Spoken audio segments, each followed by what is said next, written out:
members of a suspected cult. In its directive, which came just days after the leader of opposition Raila Odinga was turned away from the forest in Kilifi County, the CS said the only political leaders allowed are members of the Parliamentary Security Committee. Kupitia sasa tumefukua miili 112 na bado kuna makaburi ya halaiki katika ule msitu. Nikitoka hapa kesho nipitie Kirinyaga, siku ya Jumanne ninarudi kuanzisha rasmi sehemu ya pili ama awamu ya pili ya ufukuaji wa maiti katika ule msitu. The experts are telling us we have more graves in that forest. Odinga was Friday denied access to the area a day before he pledged to move to court to petition President William Ruto's decision to form a commission of inquiry into the starvation cult. Kwa sababu ya kiusalama, tumeambia wenzetu wote wasiende kukaa kule kwa sababu ile ni eneo la maafa, ni eneo la uhalifu. Tumeshaweka sheria kupitia gazeti rasmi ya serikali ya kwamba sehemu ile ni sehemu ya kiusalama na mtu yeyote anayepaswa kwenda pale lazima awe na sababu maalum, atujulishe, apelekwe. According to the Interior CS, 112 bodies have been exhumed so far and detectives continue combing through the area for more graves tomorrow. Now, public sector trade unions have threatened to call for industrial action if the proposed taxation in the finance bill is enacted into law. In a statement read by Kenya University's Staff Union Secretary General Charles Mokwaya, the union said they are concerned that the average public sector worker is already overtaxed. Mokwaya said the Kenyan economy is facing many challenges, including soaring inflation and high cost of living, which the government is yet to tackle them. Kotu Secretary General Francis Atoli has advised the government to be cautious in its approach to tax hikes, stating that they can be counterproductive. Now, the government will fully fund and ensure a decent burial for freedom fighter Field Marshal Mukabi Kimathi. Deputy President Rigathi Gachagua said giving a befitting and a decent burial to the Field Marshal will be one of the ways to recognize and appreciating her role and contribution to the liberation of the country from colonialism. Gachagua said the May 13, 2023 burial will be attended by President William Ruto and is open to all Kenyans. And President William Ruto has urged the Western world to stop finger-pointing and work together to comfort climate change. The president said climate change poses a threat to all nations that must now work together or perish together. He said climate change is influencing very conversion across the globe, citing education, water provision, agriculture, trade, security, and health. Africa is not coming to the table as a victim of climate change. Africa is coming to the table with solutions, with our ideas, with our suggestions. And we believe that we can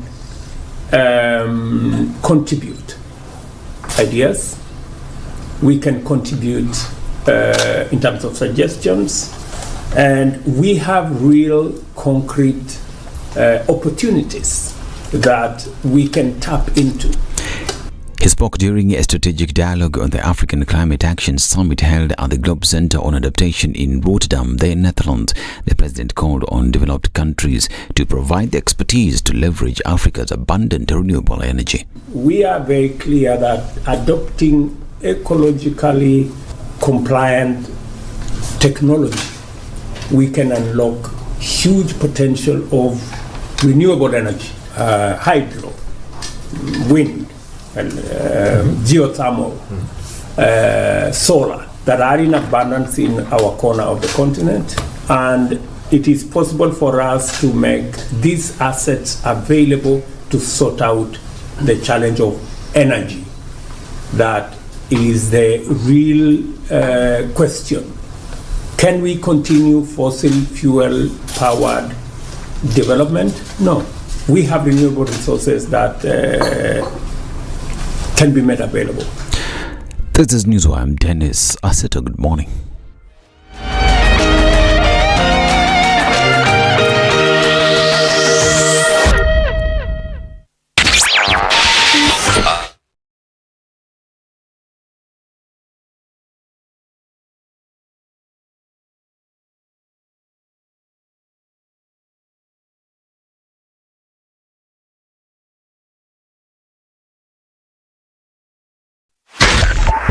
102.5 Spice FM, Kisumu.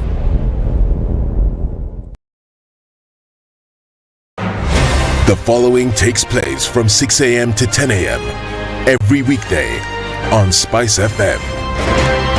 If you go out of this country and come back the same person, then you have a problem. Buy land, 1 million. Put it there for 5 years. What's the purpose? It'll have increased in value. No, that's the thing. That's darkness. That's an eclipse. You don't do that. I hope you don't believe that a hustler is a poor person or that all hustlers are poor. I've seen that conversation. Tell us, who is a hustler? Who is a hustler? Hustler is a person who is making a living through hard work.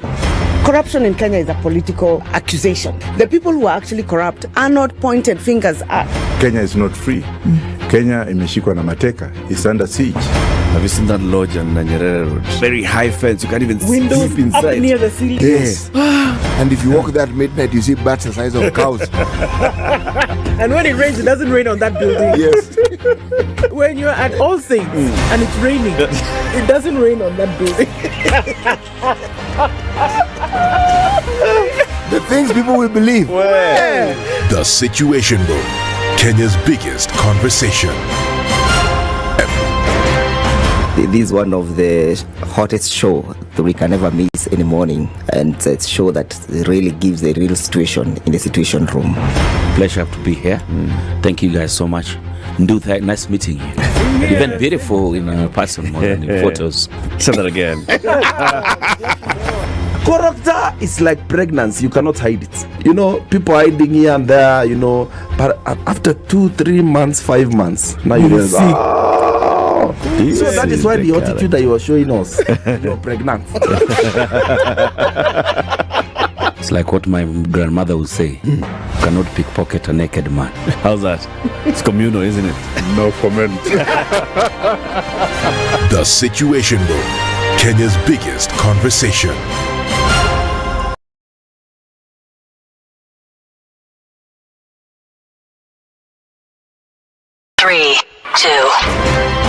Everybody, welcome to Kenya's biggest conversation. Nyeri Latifa, Muga, Madam Du, nimesalamia wote sana. Tumepokea salamu, asante sana. Hapa Garissa today the weather is very good, only that baridi inatupeleka mbio sana. Sasa baridi ni degree ngapi hapa? Hata sijui lakini madam tunakauka sana. If you want to follow the money trail, you've got to think like a thief to be able to catch that thief. A slap from a friend is better than a kiss from an enemy. You remember the kiss of Judas Iscariot?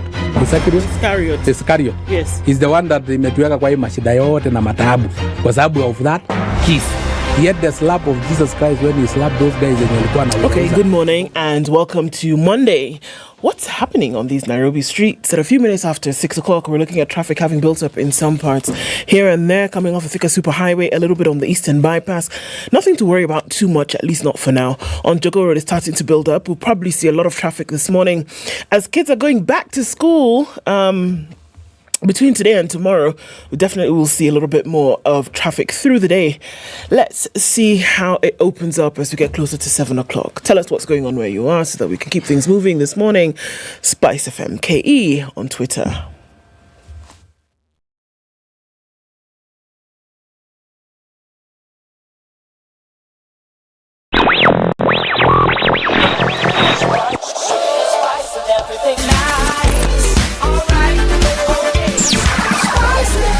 Spice up your life.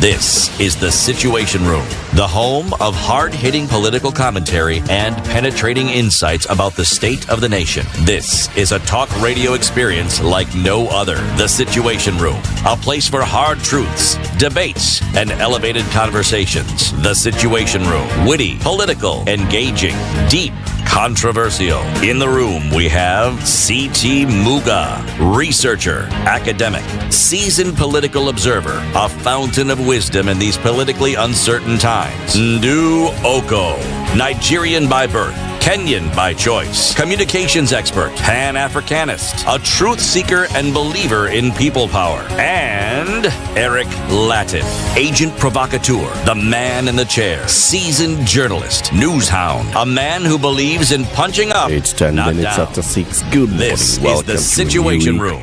The only way doing. It's the second week of May 2023.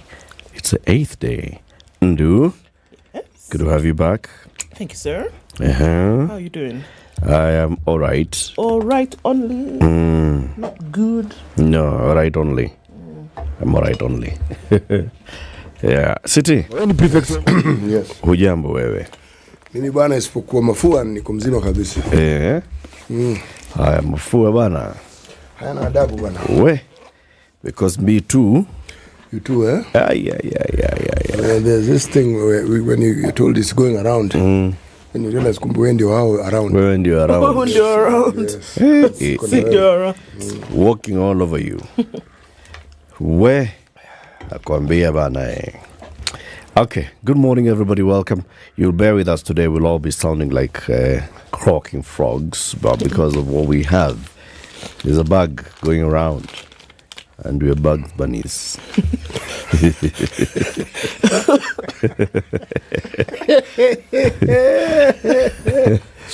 Okay. Let's know that the flu has not got your Sisi ni humor. Bugs Bunny.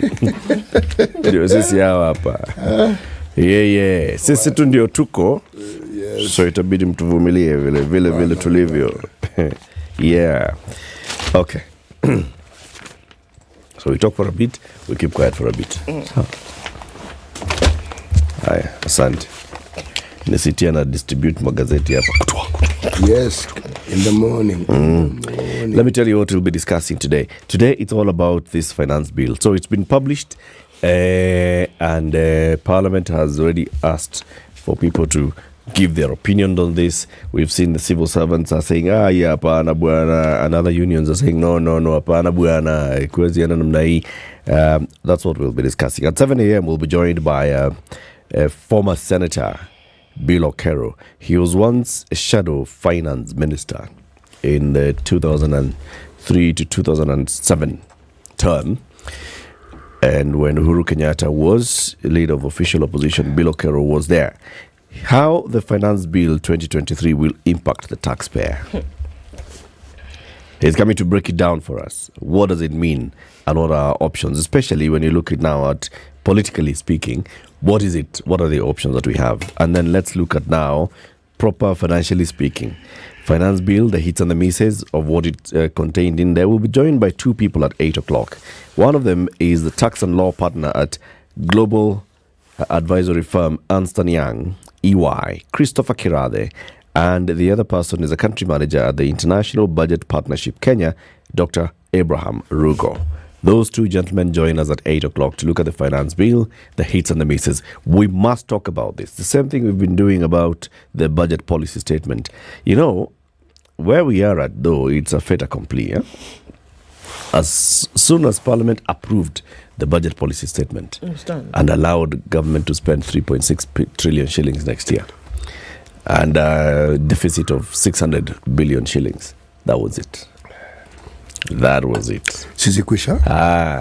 Kwisha. Hiyo mambo ingine ni jokes. Tuacha tuendelee. Haya. Kuna kitu nataka kutuambia?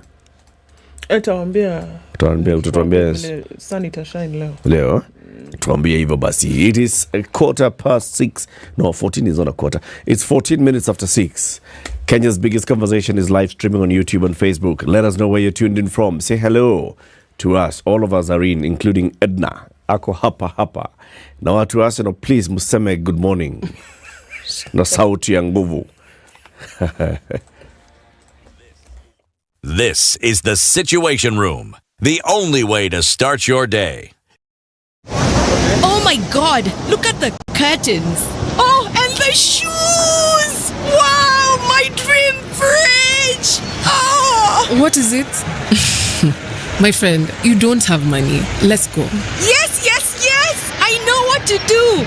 The interest on my fixed deposit has matured to Songe Mbele na Kingdom Bank. Bank. What is it about Kingdom Bank? Everyone is surprising me about this Songambele at Kingdom Bank move. Songambele at Kingdom Bank. Kingdom Bank is now offering mid to long-term fixed saving with higher interest rates. Earn up to 10% interest from as little as 50,000 Kenya shillings on our fixed and call deposits. Enjoy a variety of our great services including savings and junior savings accounts for your kids. Get return on your fixed investments today at Kingdom Bank. Songambele at Kingdom Bank. Shop now for all you want. Talk to us on 0709 881300 for more information. Terms and conditions apply. Kingdom Bank is regulated by the Central Bank of Kenya.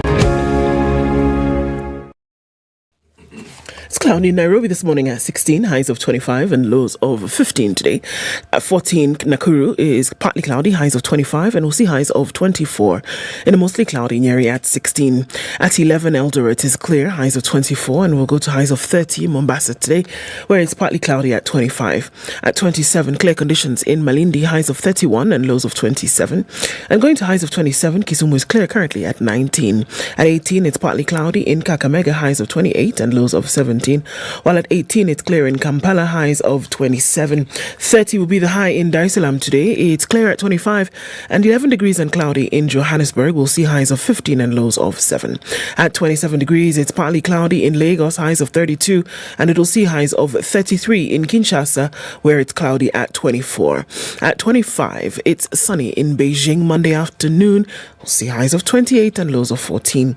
At 12 degrees, Paris is cloudy, highs of 20 and lows of 12, and we'll see lows of 12 in London, where it's cloudy at 12. 18 degrees and cloudy in New York Sunday night. Coming into Monday, highs of 25 and lows of 14.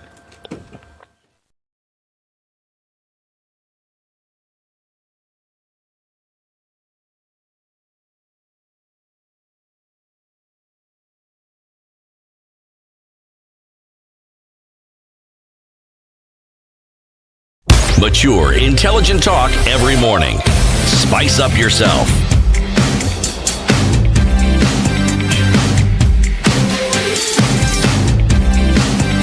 Mornings done right.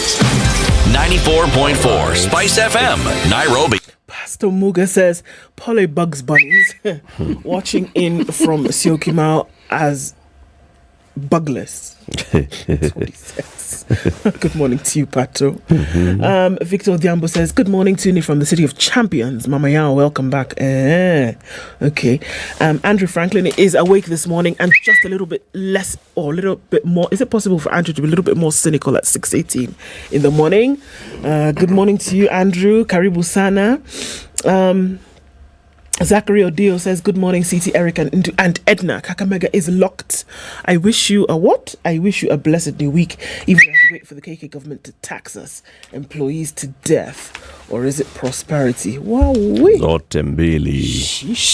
Good morning and tuned in. Rogers Lai says, good morning. Helen Jaguna says, Shosho Watwana. Who's that? Well, good morning, Helen. Kaka Frank says, good morning. Twende Nalo, Nazidi Kwepo, Nawa Kilisha, LD Pamoja. Robert Mbogo says, good morning and tuned in from Mombasa. Happy New Week. Happy New Week to you too. Ondicho is tuned in from Kwamthusi in Mwingi. Many more of you online this morning. Kidiga Danson is tuned in from Vihiga. And okay, the thing has refused to be clicked. So it's doing like that. Okay, YouTubers. Let's talk to YouTubers in a minute. We'll see you this morning and say. Let me tell you. So there's Uncle Michael. Thank you. Watu wale wa Arsenali pale. Uncle Michael says, good morning to you all. The Situation Room is hot in the morning, courtesy of the Gooders and West Ham wins. That's Weezu says the same thing. Yeah. Because of West Ham. Life is good. Life is good. Okay. Yeah. Lubali says, good morning, strong squads. Good morning, Situation Room. Susie says, good morning, wonderful trio. Blessed week ahead. Faisal Abdi says, Shemeji Ndu pokea salamu kutoka Eldas. Okay. Manchester United is locked. Rather than Manchester UK. See now where my eyes are. Greetings to all of you and keep up the good work. Informative and straight to the point. Asante Sana. Other folks on YouTube this morning. Lawrence and Janet Ndu. Good morning, Eric Sitian Ndu. Good morning from Sacramento, California. That's where Paul Nzengu is this morning. And Coach says, good morning. Hello, my big team. Moses Kyoko is tuned in from Gong Hills. Good morning, everybody. Karibuni sana sana. Welcome. City? Yes. Somalia? Yes. Very good. Okay, for those of you who do not know where Somalia is, just here. It's just up here. Up here. Mm-hmm. Just next door. Next to Lamu? Yeah, next to Lamu. It's also next to Ethiopia. The capital is Mogadishu.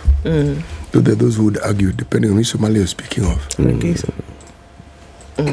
Well, they are in the process of trying to figure out whether they are going to be a United States of Somalia, or they are going to be just states and perhaps not united. Or federal republics of Somaliland. Well, that debate goes on, but we'll discuss more of that tomorrow. Okay. Okay. A cat in her house has teeth of a lion. A cat in her house has the teeth of a lion. Yes. It's true. Huh? It's your territory after It's all. your territory. I feel like this is where you are. We'll step outside and see other cats. Have you seen some of those delightful little dogs that look like goats? Wait. There are some African dogs that actually look like goats. If you put them along next to a goat, you really would know what you're looking at. So long as they're within their own compound, man, they bark. The goats now. The dogs. They bark. And they rush to the gate and rush back and back. The moment you enter,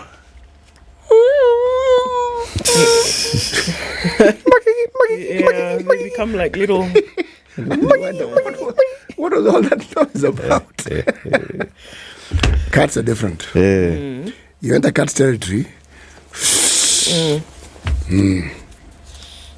But outside of its territory, there may be a bigger cat with sharper claws. Yes. But in its own territory, it's the king of the castle, as it were. It's lethal. Yeah. Alrighty. Let's look at the headlines. All right, let's do it on the front page of the Standard this morning. Civil servants defy order on new taxes.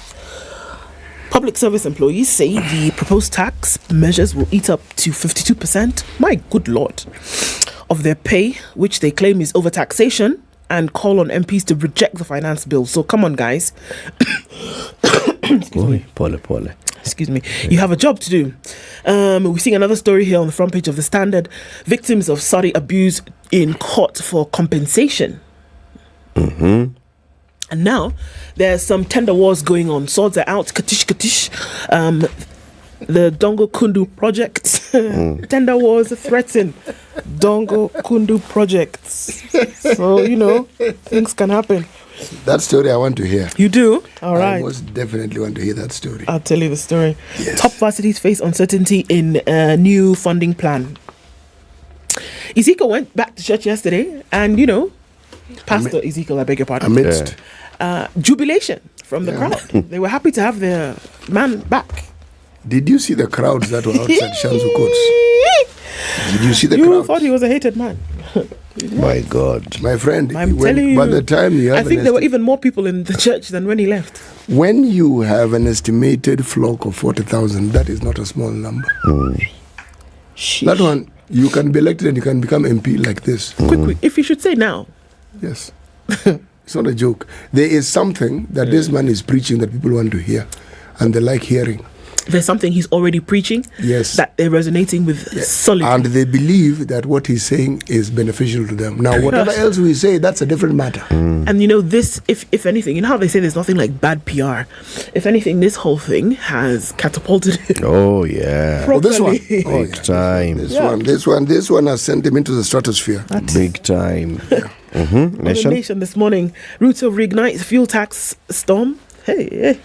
President William Ruto's quest to reinstate an unpopular fuel tax that his predecessor Uhuru Kenyatta was forced to shelve revives the political games that stock petroleum pricing and exposes the Kenya Kwanza leader double speak on a matter of public interest that has a direct impact on the cost of living. The talk was that he was going to do everything within his power to make sure that Kenyans don't suffer. Perhaps is why it's being called double speak. Look into that story as well. You know, sometimes it isn't even double speak. Sometimes it's just speak. Just it is. That's the way it is. Yeah, you know, I get the impression sometimes, even as a leader, as a president, you can get overwhelmed. Too many things happening at the same time. Too many. And you're trying to keep your head above water. It's not working. That's true. Yes. Give you a couple of stories. Civil servants threatened to go on strike over housing fund. Why should you charge me 3%? I'm not interested. Why are you forcing me to save? I don't want to save. Schools reopen today for second term. Question about whether standards, or rather grade 7s will... They're opening today? Yeah, between today and tomorrow. Okay, so... Why? Yeah, this is the week. Term 2 is actually term 1 for grade 7s. MPs reject bid to extend the life of 1,764 regulations. That's an interesting one. We'll look at it later. The Business Daily. State pay to retirees falls by 36 billion shillings amid cash crunch. The Treasury's payments to retired civil servants have dropped by more than a third, or 36 billion in the 9 months to March, amid a cash squeeze that points to delayed disbursement of state pensions. The Pensions Department paid 54 billion to retired civil servants in the period of March, compared to 95 in a similar period last year. This is the first drop in pension payments since Kenya started making monthly public spending in 2013, and it's the smallest payout since 2019. Hawana pesa, retirees wajipange, surely. Energy sector salaries beat bankers in rank of top jobs. This is the other headline. The energy sector has overtaken financial services in the ranking of Kenya's highest paying jobs on the back of increased investments by foreigners. Employees in the electricity and gas business took home an average of 182,000 shillings a month last year, up from 173,000 in 2021, according to KNBS data. This saw the average pay in this segment overtake financial services. NGOs cemented their position as top payers with an average salary of 325,000 per month, ahead of energy and financial services, which offered 181 per month. Okay? You want to work, go work in NGOs. They pay you very well. Ticker headlines. Penalty for wealthy tax cheats to rise 167%. Where? Kenya's super rich individuals and firms that knowingly make false declaration of income face a steep jump in penalties in proposed changes to the law. That won't happen. Yeah. State shields cement firms with clinker tax. Oh my goodness. Local producers of clinker will be handed a boost with a proposal to introduce a new tax as the state moves in to make imports of the commodity costlier. That's all right. City soma kabla niko hoi. Star, Star. Top right hand corner in green tail. Reviving economy. MP Ishungwa, reversing the mess Uhuru made will take time. They never tire of this story. Kimani Ichung'wah was a chairman of budget committee for many years. Even when Uhuru was president? Yes. Yeah. So what is he talking about? Kimani Ichung'wah was a member of parliament. As all this nonsense was happening, he was okaying it. He was saying, go ahead. Do we know over time when he stood up and said, this is wrong, I will not do this? He actually needs to absolutely stop it because he was right there. It was his appendage. It was him saying, okay. It was him saying, go ahead. So now what's he saying? He's talking about a mess that was made when he was right at the front, when these things was crossing the finish line. He and others of his ilk were the people who were supposed to superintend this process to make sure this so-called mess doesn't happen. It's a tired story, so man. When he says it happens, what is he telling us? That he allowed the mess to happen, or he was part of the mess? The mess was created. Under his watch, the mess continued to unravel. Under his watch, today, we're telling tales of the mess. Under his watch. Like something. Yeah, the headlines. Right. Salary review. The ward reps want independent budgets and ward development fund. I agree with them completely. Yes, I agree. MPA's pay campaign MPAs? Who are MPAs? It's MCA. Oh. This cold is affecting my eyes. MCA's pay campaign. 400,000 new target, that's shillings, which they want for pay. I also second it. They should be paid 400,000 shillings. The county lawmakers presently earn 144,373 monthly. Now, these threes, what is it supposed to do exactly at the end of it? But they just make it 4,380. 144,373. 3 for what exactly? Anyway, monthly. 16% of what governors are paid. Okay? So, this proposal to have 400,000, make it 5. Okay. Raila proposes Kimathi widow's funeral service to be held at Uhuru Gardens. Okay, this is a picture of Raila with some former Mama veterans led by Gitu Wakawengeri. They leave funeral home out of in the body of Mukame Kimathi yesterday. Yes, Raila said quite a bit about this, and he even said he will attend that funeral. So yes. Right, won't he now? Good. Doctors to go on strike today, says KMPDU Secretary General. Medical Services Public Hospital are said to get messy after doctors said they will start striking today. Saying talks to the government has collapsed. Secretary General Devji Bimji Atela said, okay. They're going on strike again.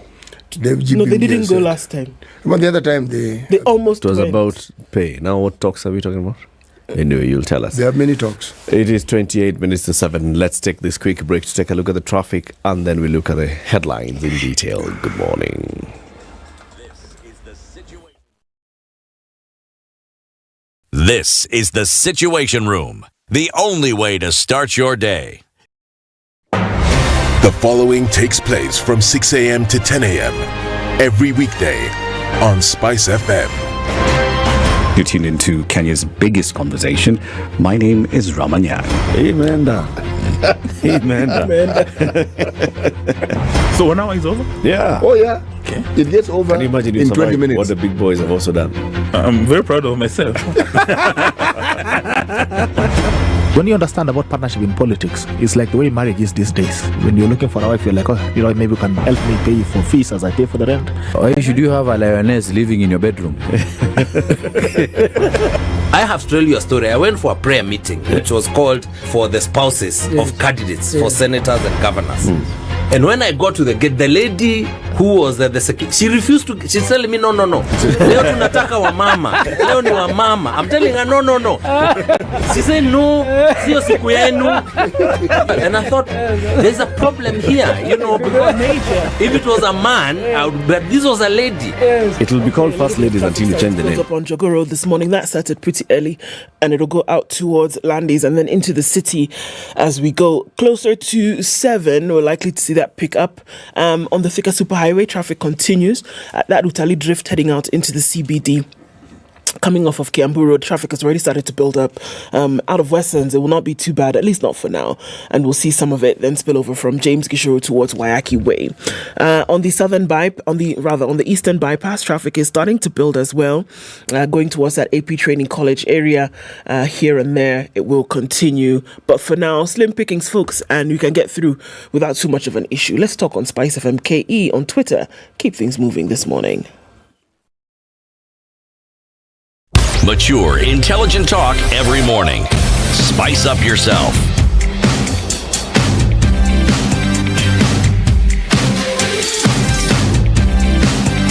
Mornings done right.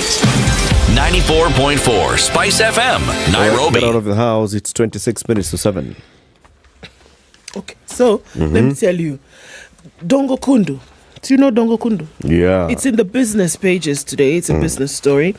I had opened it and then I closed it. Why do you reckon I did that? Page 28, is it? Yeah. It's on page 28. All right. Sheesh. It has moved.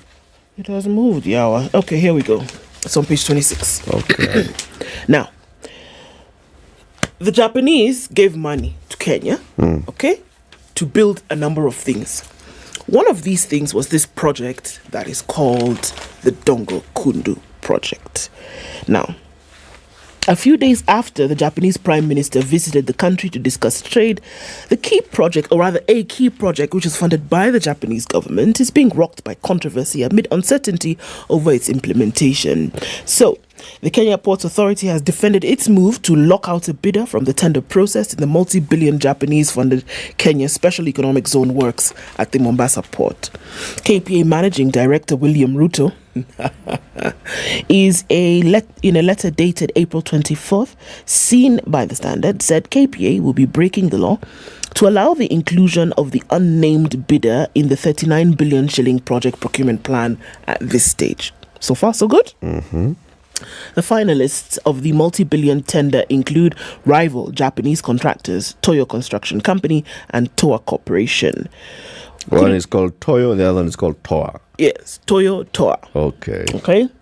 KPA officials at the time were not available for comment, but in his letter addressed to JICA, Chief Representative Iwama Hajime, the newly appointed KPA director, Ruto said the process that saw the firm blocked was above the law.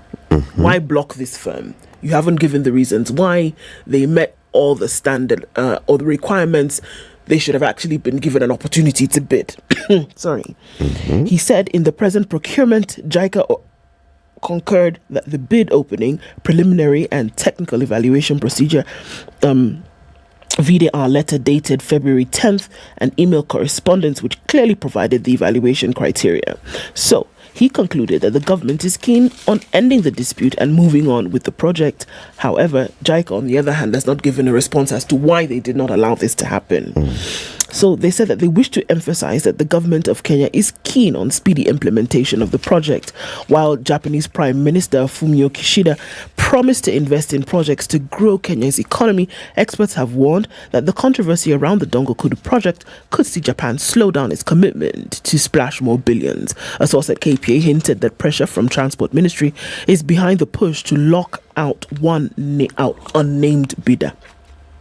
Why they would do that still remains a mystery. Some bidders had earlier alleged KPA has moved to amend the terms of eligibility for the project for the special economic zone known as Dongokundu in Mombasa is an alleged bid to rig the project in favor of an unspecified firm. So there are many things playing out here. There's desire for one firm to be there. It is that they've not made or met the requirements. Others are saying, well, let us all have equal playing field. Let's all have an attempt to do this. JICA is looking at all of this like, well, you know what? We're going to slow down in terms of our development assistance if you guys don't get your ducks in a row. 39 million shillings for this phase of the project. Billion, sorry. 39 billion shillings for this phase of the project. Let us see how that opens up. This thing is quite convoluted because every time a story comes out, you get a sense it's coming from one of the bidders. Yes. Right? Placing a story. Every time it comes out. It appears KPA had advertised this and then KPA moved to amend the terms of eligibility. So, for example, they're saying that for you to be eligible, this is what you needed. So they basically the claim here is that was amended and then one bidder found themselves now automatically locked out. From what I'm reading here, William Ruto's letter to JICA boss says JICA concurred with the bid opening, the preliminary and technical evaluation procedure. It's a fact that the outcome of the evaluation process was guided in strict adherence to the letter and spirit of the said evaluation criteria in accordance with JICA guidelines.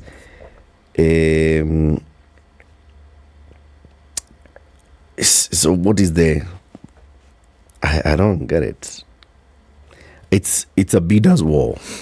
It is a bidder's war, which means it's... And JICA is aware of what's happening as well. They become aware and they figure we are not letting this thing continue so long as you guys are pulling these things. Interests. It's an interest war. Somebody has his people, the other person has their people, the other person has their people. And they don't know who should get what, and they can't agree with each other on who should be given what. So the fight has come out into the open. Yep. problem is that what hangs in the balance is a project that could essentially do a lot for the area. My friend, country. It's something. It'll be transformative for the country, not in the area. Country. Okay. But since when has this been a matter of concern for those who determine that they must play around with our tax money and must play around with their livelihood? You think it really matters for them one single bit? You know, it doesn't matter. So it's a very, very something of this sort, a national project that will propel the Mombasa port to not the same level, but nearing the level of some of the big ports of the planet that you hear of who do wonderful things. This one thing will transform that port completely. And yet, our people, now, do the thing you keep saying about them not being concerned about the Wananchi. This is it. Yep. Do you think for a second they pause and think, this infighting of ours about who should get which contract, how is it going to affect the lives of the money? That's the last. It doesn't feature. That is the last thing. It doesn't feature. Yes. No. This thing that we're squibbling over, how will it affect the whole country? Again, last thing on their minds. They'll push it as far as possible. They will. Kiambu County has set up a multi-billion hospital fund to finance operations of its healthcare.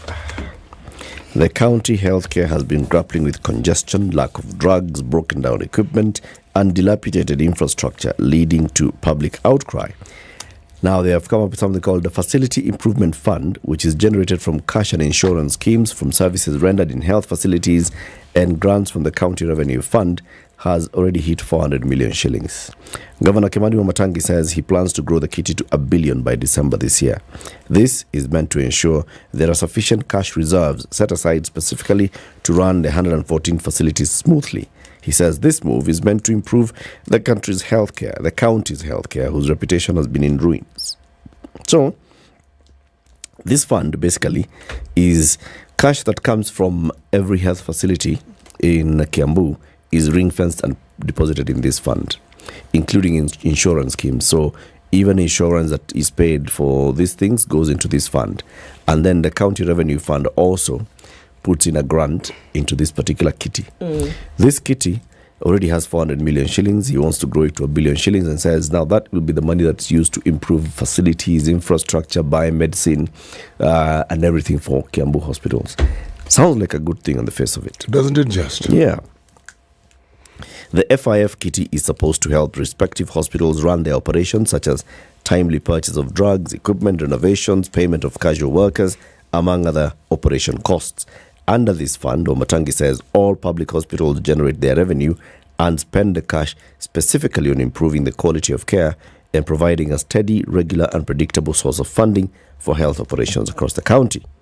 He says his administration seeks to implement stringent measures that lock in every penny.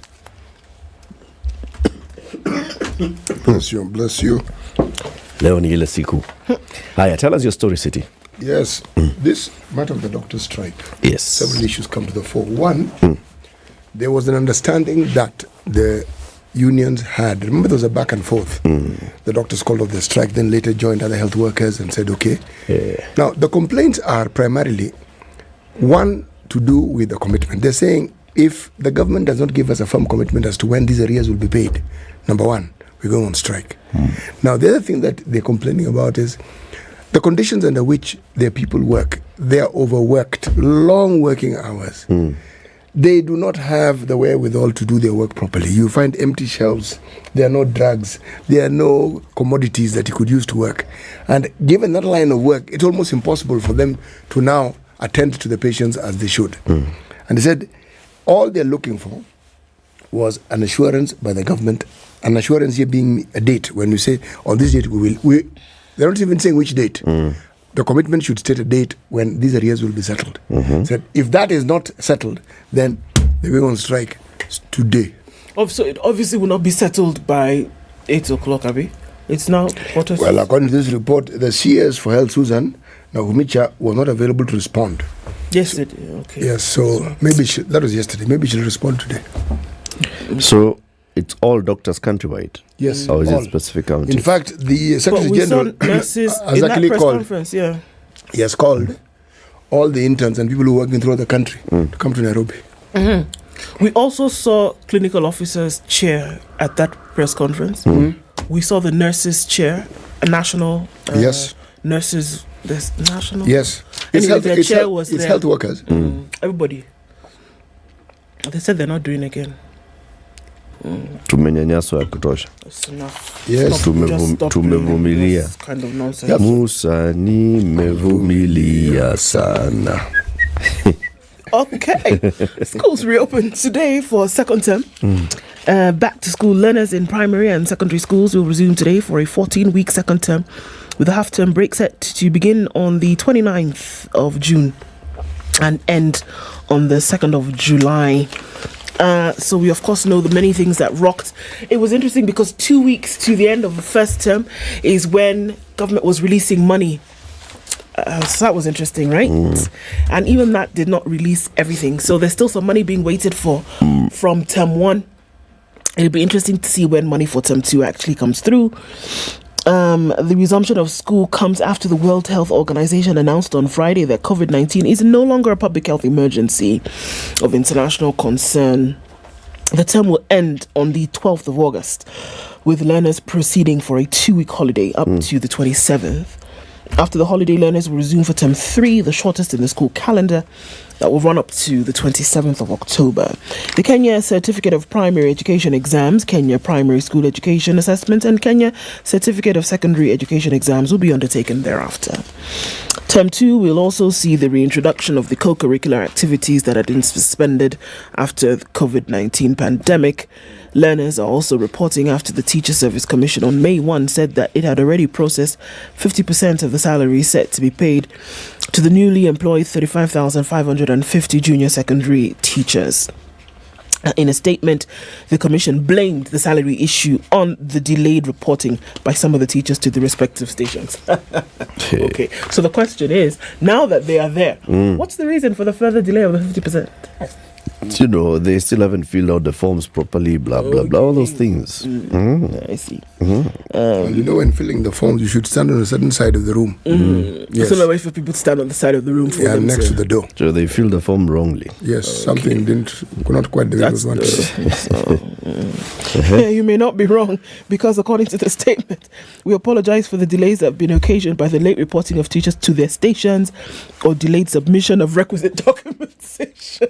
Yeah, that's right. It's the statement. Yeah. It's not me.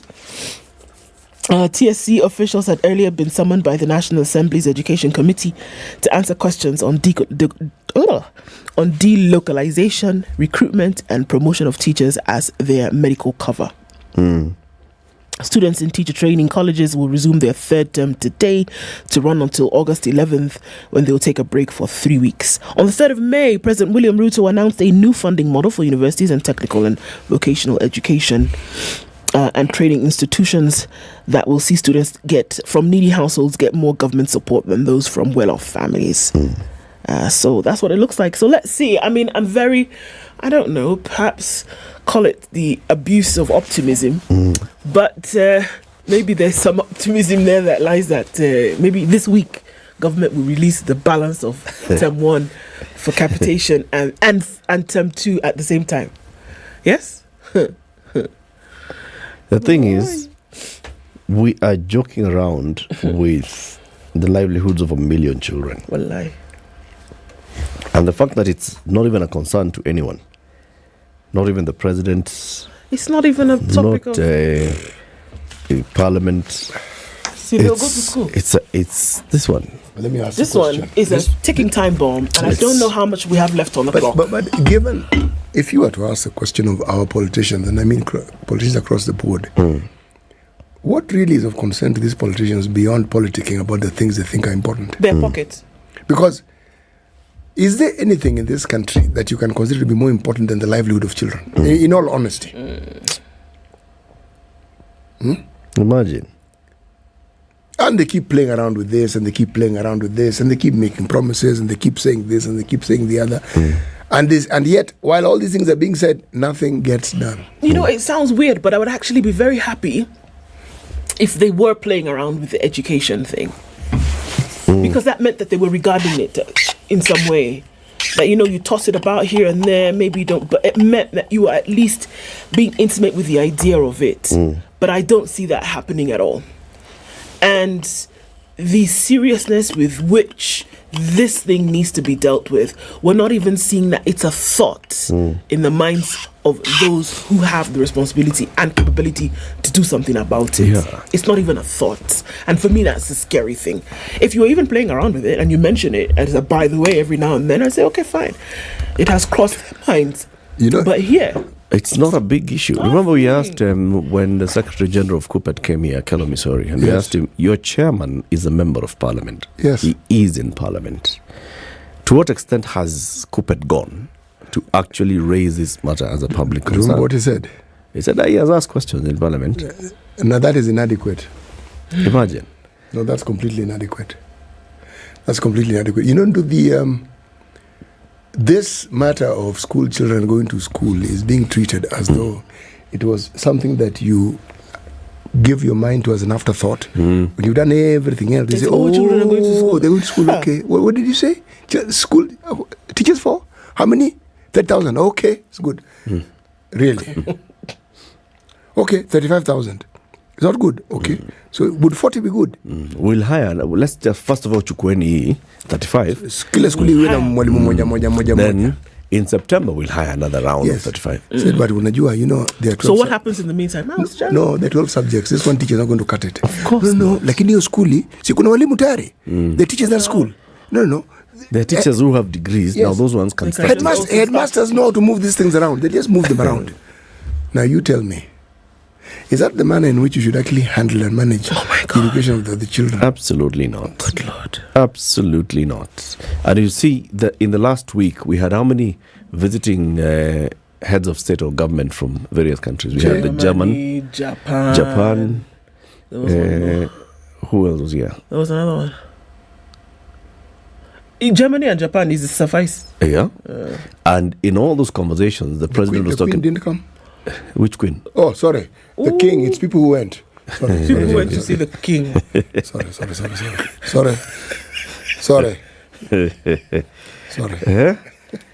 This guy didn't even ask, come where? He said, which Queen?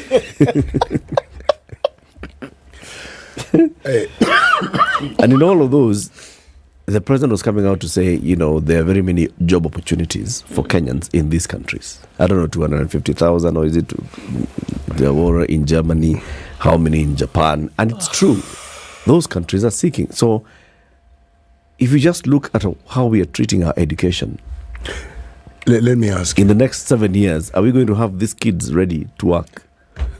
In those countries? Work where? Yeah. In those countries where the requirement is here. This government and other governments, the previous one and this one, more blatantly than others, they seem to take advantage of the gung-ho attitude Kenyans have of simply doing things on their own.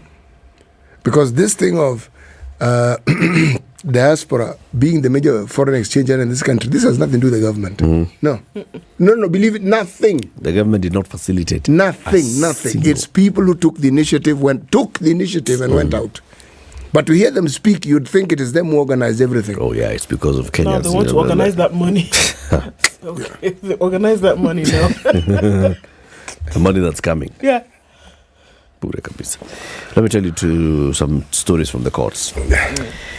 A court in Nairobi has acquitted a former Standard Chartered Bank employee who was accused of stealing 653 million shillings in 2013. He's been acquitted due to lack of evidence. Okay. The man is called Mackenzie. You had to go there, didn't you? Yes. Collins Omuga Mackenzie had been charged with 2 counts. He was accused of stealing 328 million from the bank in the first count and 325 million in the second count. The state argued that the former operations manager had access to the money as an employee, and they called in 6 witnesses.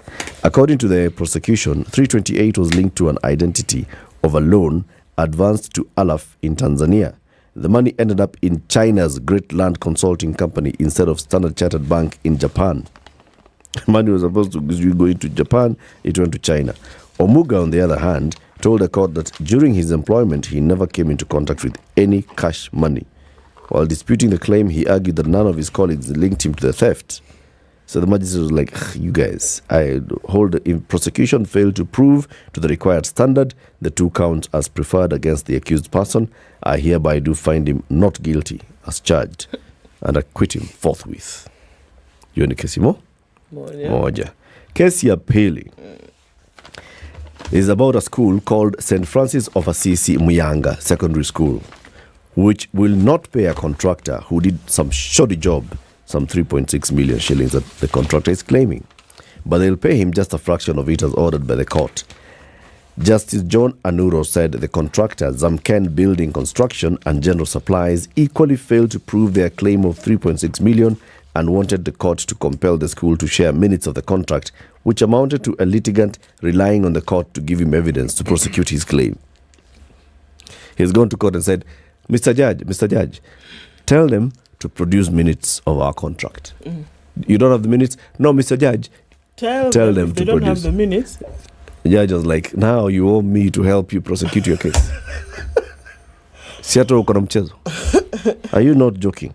The contractor is engaging in a fishing expedition in the hope that such minutes may contain some information that is in his favor. In an adversarial legal system like ours, such practice cannot be allowed. The evidence on record was not sufficient to enable the trial court to reconcile the 2 conflicts. So judge akasema, wewe kuwa serious pia wewe. There's this question you asked, Indeed, the German Chancellor was here. Mike. Come to the mic. Anaitwa Olaf Scholz. Maybe I thought Mike, who's Mike? Hi to Mike. Yes, Mike. Then there was the Japanese Prime Minister. Yes. Then there was the UN Secretary General. Yes. And the WTO Chief. Yes. 4 bigwigs were in this country called Kenya. Yes. Yeah. And now the president is away. Today he's going to visit the king. He went to see the king. Now today he's going to the Netherlands. He's going to be meeting with the king there. See, this is a good thing. President should go visit the king. He's meeting the king of the Netherlands. That's our king is called president. And we elect them every 5 years. Yes. There's an aviation company called Bluebird Aviation. You ever seen those ndeges of theirs that have a ndege on the wing? A bird that looks like a wren. Yes. The High Court has ordered a fresh valuation of an aviation firm in a buyout dispute between shareholders. Justice Njoki Mwangi set aside a business valuation report on Bluebird Limited and directed that Yusuf Abdi Adan, Hussein Ahmed Farah, Hussein Unshur Mohammed Abdikadir Adan, and the firm appoint a new valuer. The court ordered that Ahmed Unshur and Abdikadir should buy out Abdi's stake in Bluebird Aviation. However, Abdi moved to the court, arguing that the 320 million valuation did not represent the true value of the 31-year-old airline. And the judge in her ruling said, if the value of the aviation firm is found to be less than the amount, then the money, which is already deposited to the judiciary, will be deducted and the excess amount will be handed to Bluebird. Basically, this man wants his shares bought by the other shareholders. They appoint an audit company called RSM East Africa. They do evaluation. They come up with a valuation and they say, no, this airline is worth 320 million shillings. The guy's like, come on, please. 320 million. It's more. Are you guys kidding? No way. It's more. Now the judge is like, all right, so you get another valuer then. Sawa. Yeah. Hii mambo ni watu kuongea nini? Hapana kukasirika ovyo. Kuna makasiriko. If you don't agree with this, get another valuer, okay? If the new valuation comes and the amount of money is... And you still disagree, get another one. Yeah, don't limit yourself. Why are you fighting?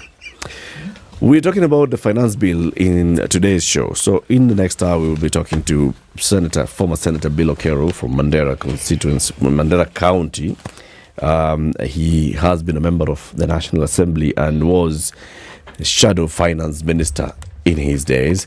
He'll be coming to let us understand the political side of the finance bill. What does it mean? What next? We are seeing what the National Treasury is proposing.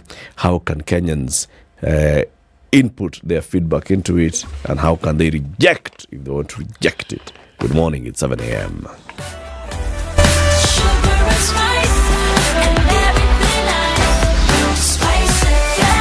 spice up your life.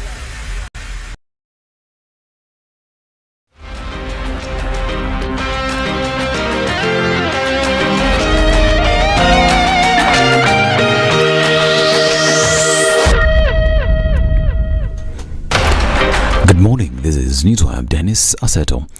Interior Cabinet Secretary Kithure Kindiki has told politicians to stay off the Shakahola area that has been cordoned off in the wake of a security operation to probe the death of over 100 members of a suspected cult. In his directive, which came just days after the leader of the opposition, Raila Odinga, was turned away from the forest in Kilifi County, the CS said the only political leaders allowed are members of the Parliamentary Security Committee. Kupitia sasa tumefukua miili 112 na bado kuna makaburi ya halaiki katika ule msitu.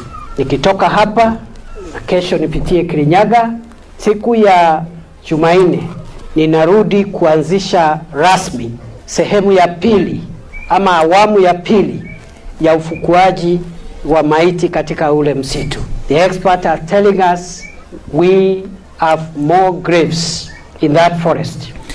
Odinga was Friday denied access to the area a day before he pledged to move to court to petition President William Ruto's decision to form a commission of inquiry into the starvation cult. Kwa sababu ya kiusalama, tumeambia wenzetu wote wasiende kukaa kule kwa sababu ile ni eneo la maafa, ni eneo la uhalifu. Tumeshaweka sheria kupitia gazeti rasmi ya serikali ya kwamba sehemu ile ni sehemu ya kiusalama na mtu yeyote anayepaswa kwenda pale lazima awe na sababu maalum, atujulishe, apelekwe. The public sector trade unions have threatened to call for industrial action if the proposed taxation in the finance bill is enacted into law. In a statement read by Kenya University Staff Union Secretary General Charles Mukhwaya, the union said they are concerned that the average public sector worker is already overtaxed. Mukhwaya said the Kenyan economy is facing many challenges, including soaring inflation and high cost of living, which the government is yet to tackle. Koto Secretary General Francis Atoli has advised the government to be cautious in its approach to tax hikes, stating that they can be counterproductive. And the government will fully fund and ensure a decent burial for freedom fighter Field Marshal Mukami Kimathi. Deputy President Rigathi Gachagua said giving a befitting and a decent burial to the Field Marshal will be one of the ways of recognizing and appreciating her role and contribution to the liberation of the country from colonialism. Gachagua said the May 13th, 2023 burial to be attended by President William Ruto is open to all Kenyans. And President William Ruto has urged the Western world to stop finger-pointing and work together to confront climate change. The president said climate change poses a threat to all nations that must work together or perish together. He said climate change is influencing every conversion across the globe, citing education, water provision, agriculture, trade, security, and health. Africa is not coming to the table as a victim of climate change. Africa is coming to the table with solutions, with our ideas, with our suggestions. And we believe that we can contribute ideas, we can contribute in terms of suggestions, and we have real concrete opportunities that we can tap into. He spoke during a strategic dialogue on the African Climate Action Summit held at the Global Center on Adaptation in Rotterdam, the Netherlands. The president called on developed countries to provide the expertise to leverage Africa's abundant renewable energy. We are very clear that adopting ecologically compliant technology, we can unlock huge potential of renewable energy, hydro, wind, and geothermal, solar, that are in abundance in our corner of the continent. And it is possible for us to make these assets available to sort out the challenge of energy. That is the real question. Can we continue fossil fuel powered development? No. We have renewable resources that can be made available. And Ferdinand Omanyala clocked a time of 14.89 seconds over 150 meters at the Atlanta City Games of the weekend as he set a new African record over the distance. His performance bettered Namibian Frankie Fredericks' mark of 14.99 seconds, but he still finished third on the day behind two-time world 200 meters champion Noah Lyles and Arion Knighton. This is Newswire. Dennis Oseta, good morning.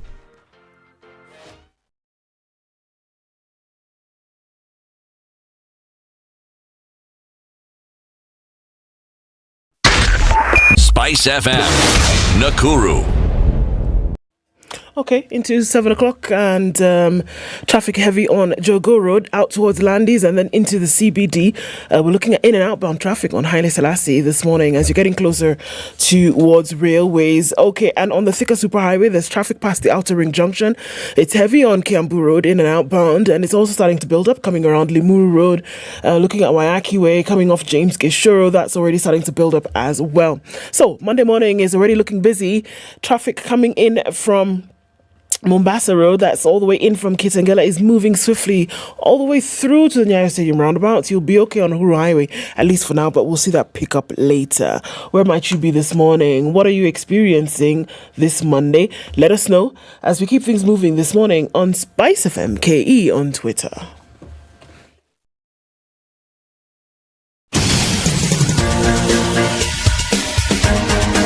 This is The Situation Room, the home of hard-hitting political commentary and penetrating insights about the state of the nation. This is a talk radio experience like no other. The Situation Room, a place for hard truths, debates, and elevated conversations. The Situation Room, witty, political, engaging, deep, controversial. In the room, we have C.T. Muga, researcher, academic, seasoned political observer, a fountain of wisdom in these politically uncertain times. Ndu Oko, Nigerian by birth, Kenyan by choice, communications expert, Pan-Africanist, a truth seeker and believer in people power, and Eric Latif, agent provocateur, the man in the chair, seasoned journalist, news hound, a man who believes in punching up, not down. This is The Situation Room, the only way to start your day. Good morning and welcome to the second hour of The Situation Room on this 8th day of May 2023. Kenya's biggest conversation. We're full house today. Eric, Ndu and CT. Reminding about I&M Bank. Have you walked into I&M Bank and asked them about this deal that they have? They say I&M Bank Tunakujali, giving you the best unsecured personal loan in the market. They tell you you can actually get up to 10 million shillings from as low as 50,000 shillings to as high as 10 million bob. All you need to do is walk into I&M Bank with your pay slip and they assess it and they tell you, all right, this is the only thing we need, your pay slip and an introduction letter from your employer, and that's it. You got a loan. Whether you work in the government, whether you work in the corporate world, whether you work in MSMEs, or you work in the NGO world, that is it. That's all you need. The biggest unsecured personal loan in the country. I&M Bank say Tunakujali. Bill Okero is the former Mandera senator. When he was a senator, he was the chair of the Finance and Budget Committee of the Senate. Previously, he'd been a member of the National Assembly. There, he was a shadow finance minister. He understands a thing or two or three or four about Kenya's budget and how we do. Or five. If you look at or five. If you look at all the headlines today in the papers, it's all about what? The finance bill. Civil servants defy order on new taxes. Public service employees say the proposed tax measures will eat up to 52% of their pay. So the finance bill was published last week by the National Treasury. The National Assembly's Finance Committee has already called for input on this particular finance bill. The finance bill is basically how the government is going to finance the 3.6 trillion shilling budget that it's proposing to have for the next financial year. And Bilo is here to explain to us what this means. Good morning. Morning, Eric. Good to have you here again. Yes. This finance bill, we have to... It's what they call an omnibus bill. It's a bill that has not just revenue measures, how the government intends to raise revenue to meet its expenditure budget, But finance bill also carries a lot of the government's policies on the economy and many other changes that the government want. If you will, it carries the fine print of what the government doesn't want you to see when they want to make legislation. Everything is put normally into a very complex bill that only experts can understand. I mean, if you try to go through it, you can't. I mean, all it says is that in this act, for example, Income Tax Act, amend a million by deleting the word million. Replace with. You can't unless you very familiar with you have all those laws spread in front of you. It's one of those bills the government uses when they want to push in some of the legislation that they don't want people to readily understand. Number two, let us contextualize the business environment or the environment in which you are in. Last week, the economic survey report was released. It gave a very rosy picture of the past 1 year. It said our economy grew by 4.8%. Yep. If you are in the developed world or anywhere in the Western countries, 4.8, your government would be elected unopposed, literally, because that's a very good performance.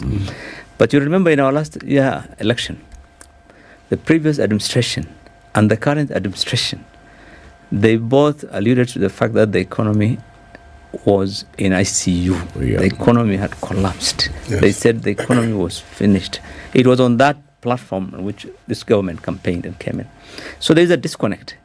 You have an economy that we were told was in ICU, and another one that the report says, it did very well, 4.8. You can't find 4.8 in many countries of the world. Or maybe it did very well in the ICU. Well, what normally happens is what the economic survey looks at, where they have statistics, is the modern sector of the economy, what I call sometimes the elitist sectors of the economy, the banks, the financial institutions, and the telcos, and those ones that you can really see. But this is a subsistence economy. 80% of the people here survive on subsistence economy. Informal sector accounts for 80% of the jobs. These things are not things you can capture readily. So that's why when you're out there, you find the economy is bad. But when you look at the figures in Treasury, you find, these things are doing. The second thing I want to contextualize with is the IMF. This government came and they faced West. They became the darling of the West. Yeah. Today, in the US and in UK and those countries, Kenya is their darling. And when you become the darling of the West, then you have to, they send IMF and World Bank running. Welcome. You want money? And IMF is about one thing: borrow more and tax more in order to pay that loan. This is why last week the IMF managing director, who was in the country, was so emphatic. She said, our debt is sustainable. Yeah. The government can borrow. We are not at risk of defaulting our loans. She even was asked about the Eurobond, over $2 billion that's due soon. And she said, no, what's the problem? If you can pay it through taxes, we can get loans from commercial banks. Kenya government is doing well. So IMF is now the one calling the shots. And where you see IMF prepare for more taxes, because their main concern is that you should be able to pay the people who lent you money. That's their main concern. So I think when you look at it in that sense, then you would expect some of these measures that we have seen. And I have categorized them into 3 or 4, and we'll look at it in details later. But in 3 or 4, one, there are some which are positive. Yeah. There are some of the measures which are plainly punitive, really, to taxpayers and burdensome, There are others which I think are unconstitutional, in fact. You just can't have them, today. And others which really are not are counterproductive for investors and businesses. You can't have some of those policies and expect people to come and invest. I won't, for example, think of expanding my business or investing in this country with some of those measures that this government has introduced. Put in place. So I would categorize them into those broader. Okay. Yeah. Very good way to start the show, to start the conversation. Let's get into detail with it. But first, CT, give Mheshimiwa the day's proverb. Our proverb for the whole of this week from the country of Somalia.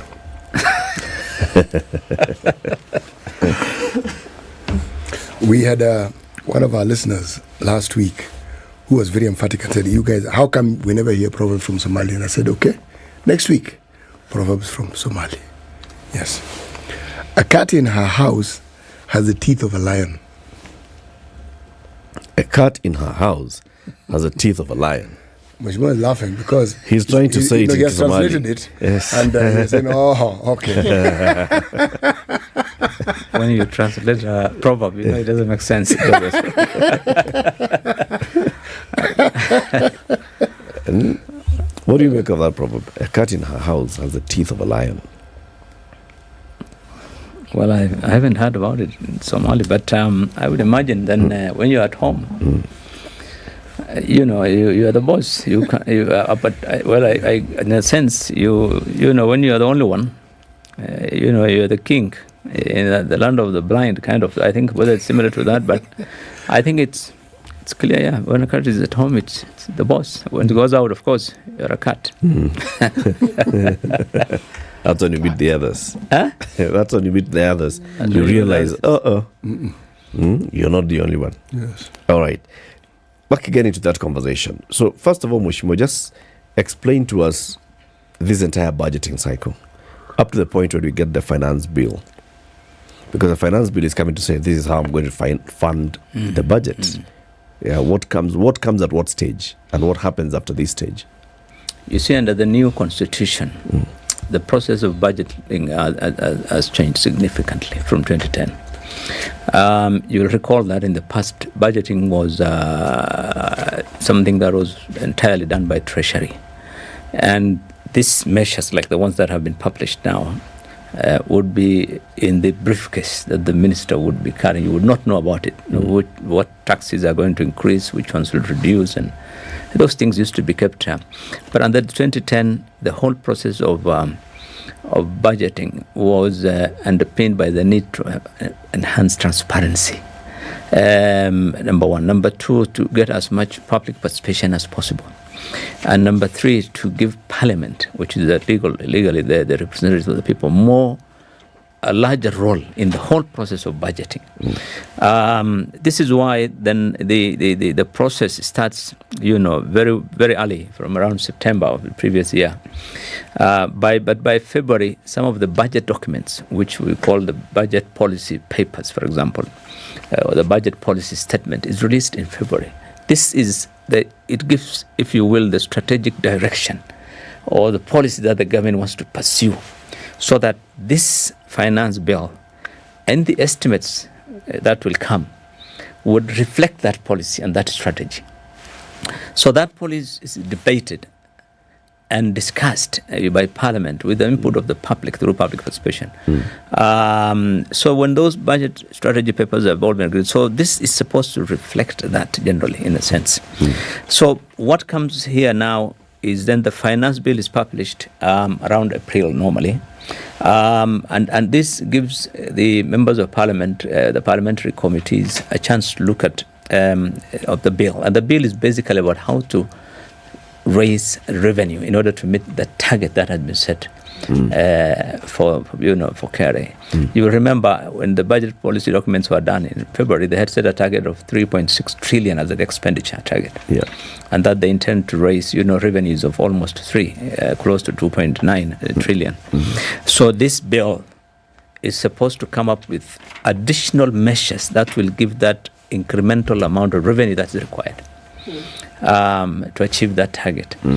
And so from here now it goes to Parliament, and Parliament will obviously get the views of the public, and so whatever then is agreed, and the final is what goes into the budget day statement that he comes to read, which is basically a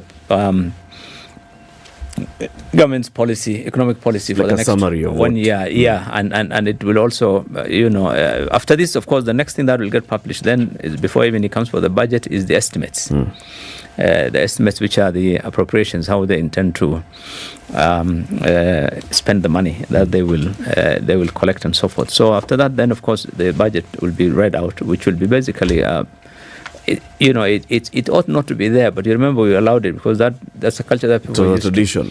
But it's supposed to be a policy statement really on what the government wants to do in terms of the economy. And many of the government's policies and plans generally, and not just on the economy, they get announced in that statement. So the finance bill is, once Parliament has already approved the budget policy statement, it has said it's okay, you can spend 3.6 trillion shillings next year. And it looks like you want to raise 2.9 trillion shillings through taxes and other revenues. That's okay. Go ahead. So finance bill is coming just to explain how these 2.9 trillion shillings will be raised. Yes. Yeah, they need to raise. So it's a fait accompli then? Of course. Many of the budget documents rarely get amended, even with Parliament putting its input, by the way. Okay. It's not always that they amend. So when you talk about, previously you talk about this document then being made public to underpin the need for transparency after 2010, right? So why are we doing this then? If the last statement that you've made is actually the truth, why are we going through the rigors of public participation? Why are we going through all of this where people are going to come out and be quite upset about possibly half their earnings being taxed because government needs to fund this ballooning budget? Why are these processes taking place if truly it is a fait accompli? Why waste this time? Because we are hopeful that someone someday will listen, and hopefully they may not accept everything that we say, but if all the civil servants go on the street, they may say, okay, let's defer the NHIF increments, or let's defer the housing levy of 3%, or they might. So it's a possibility that given in government it's about pressure. So if the pressure exerted is huge, and Parliament itself, for example, says, no, this one we are not going to accept, then you might get away with some amendment here and there. But is that because of that hope, because of that, people have to keep trying. You don't give up. If you keep quiet and say this is fait accompli, then of course but generally the practice has been what has been, presented as Treasury has always Is there perhaps succeeded. Also then an underlying expectation that the people of Kenya will not push back enough, and so they know that once it's already documented in this manner, the pushback is unlikely to be anything, earth moving, so they know it's going to go ahead. So then a pushback, like the rumblings of which we've seen then, is unexpected. The critical pushback is not expected so much. That is Parliament. The ones who have the right and have the teeth to take a pen and say, remove that one. That is the expectation from Treasury always, that Parliament will play ball with the executive and they will let through most of this. You have seen one of the most mundane things that has happened a couple of weeks ago is when Senate agreed with Treasury on the reduction of the amount of money that goes to counties. And Senate only exists to serve the interest or protect the interest of the county. So they worry about Parliament, and when Parliament is in your pocket, you don't worry so much. You'd expect to get away with 99% of these things. So Parliament has already let us down this far. Okay, because we started raising these issues with the budget policy statement. 3.6 trillion shillings. Why do you need to spend 3.6 trillion shillings? Have you gotten to understand why we need to have a budget of 3.6 trillion shillings in the next financial year? Because the previous one was 3.2. The current financial year is 3.2 trillion. When the president went to Parliament for his first inaugural address to Parliament, he said, in fact, that 3.2 trillion shillings, I could cut 300 billion shillings like this. And I even said, I want the National Treasury to cut 300 billion shillings, which means in Kenya Kwanza's mind, this year's financial budget should be 3.2 minus 300. How much is that? 2.9. Their budget is 2.9 trillion shillings. So they've jumped from 2.9 trillion to 3.6 trillion shillings. Even more importantly, look at it from another perspective. The expenditure is about the revenue. The revenue you collected, or you expect to collect by June this year, your targeting is about 2 trillion or less. Because 2021, 2022 was 2 trillion. This year, KRA is already 100 billion behind the target. So assume it gets the 2 trillion. You don't expect to collect more than 2 trillion. The situation is not good, and you want to spend 3.6 something trillion. I've never understood. I mean, you can see the disconnect between the expenditure Which may explain and the this, revenues. Explain this to me, because I honestly don't understand this. We collect 2 trillion or thereabouts. What stops us from working with the 2 trillion? Why must we think of the trillions we don't have? I'm sure there's logic. I want to understand this logic. We know this is what we collect. but we insist that we must spend more. It's the politics. They need to be re-elected. The campaigns, the future. Those are the things which make you spend more than what you have. You want to please everyone so that you become the darling of everyone in the country and you get elected. That is the whole thing. Our actions are largely determined by the politics, by the way. We don't look at 2023 and say we have 4 years to the next election. Let's try and run the country now. Every decision being made is about how it will impact on the next poll. And how would I be seen? And I want to be seen to have done very well. I want to be seen to have done better than the previous government. And so we are used to living larger than life. We live very conspicuously. The government is known to be the most extravagant in the region. We really live large compared to any other government in Eastern Central Africa. Can you look? There's a lot of, just like we said, when this bill, at least when we saw the initial documentation come out, and then thereafter there are the rumblings, and you have a population that is quite worried about what it's going to mean to the little that they have in their hands today. What exactly does this bill portend then for the money that you will earn as a Kenyan today? Let me look at it from two perspectives. One, generally, revenue is generated from two major sources. One is the businesses, right? Yeah. These are duties and VAT and other income taxes and so forth from businesses. The second is from employees, the taxes on their income. On the businesses, I would say really some of the measures that have been put in here are quite counterproductive. It would not encourage investors. You would not feel like coming to Kenya. You would be better off going to Uganda, better off going to Egypt, or South Africa for that matter. And there are many reasons. For example, the cost of, in business, when you're producing something, you want to be very competitive in your pricing. You want to sell whatever you produce. If whatever you produce is going to be overpriced because of the high cost of production, you can compete with the others in the market. So generally, our competitiveness in the region has been going down because one of the very high cost of power and the very many other additional ones, but the most important being the taxation. So, for example, I'll give you one which is ridiculous. When you say, if you have a dispute with KRA on a tax, and you have gone to a tribunal, and there's no agreement, and you want to go to court, you cannot go until you put 20% deposit. And if you have lived in this country and doing business, KRA always comes up with arbitrary tax assessment. This is their tradition, especially in the last 10 years. And I'll give you, even my own small business, they have come to me a couple of years ago and said, we want 2 billion. 2 billion? 2 billion in taxes. I told them, okay, take the business and give me the change, please. Give me 1 billion. Because this is not even worth 1 billion or even half a billion. And you want 2 billion, which means I have made a profit of over 10 billion for them to ask for a demand of. So, if this matter goes to their tribunal, and you want to, dispute that case and contest, put 20%. There's no business which will survive that kind of thing. So just in your case, for example, just remove 400 million and put in an account somewhere. Yes. To be sitting somewhere and you know how the process of the court cases go on. It can go on for the next 4 or 5 years. So and then you expand the dividend, the tax on dividend to 15%. I find it ridiculously high. For example, I do a business. Why do I do a business? I want to make profits. Yeah.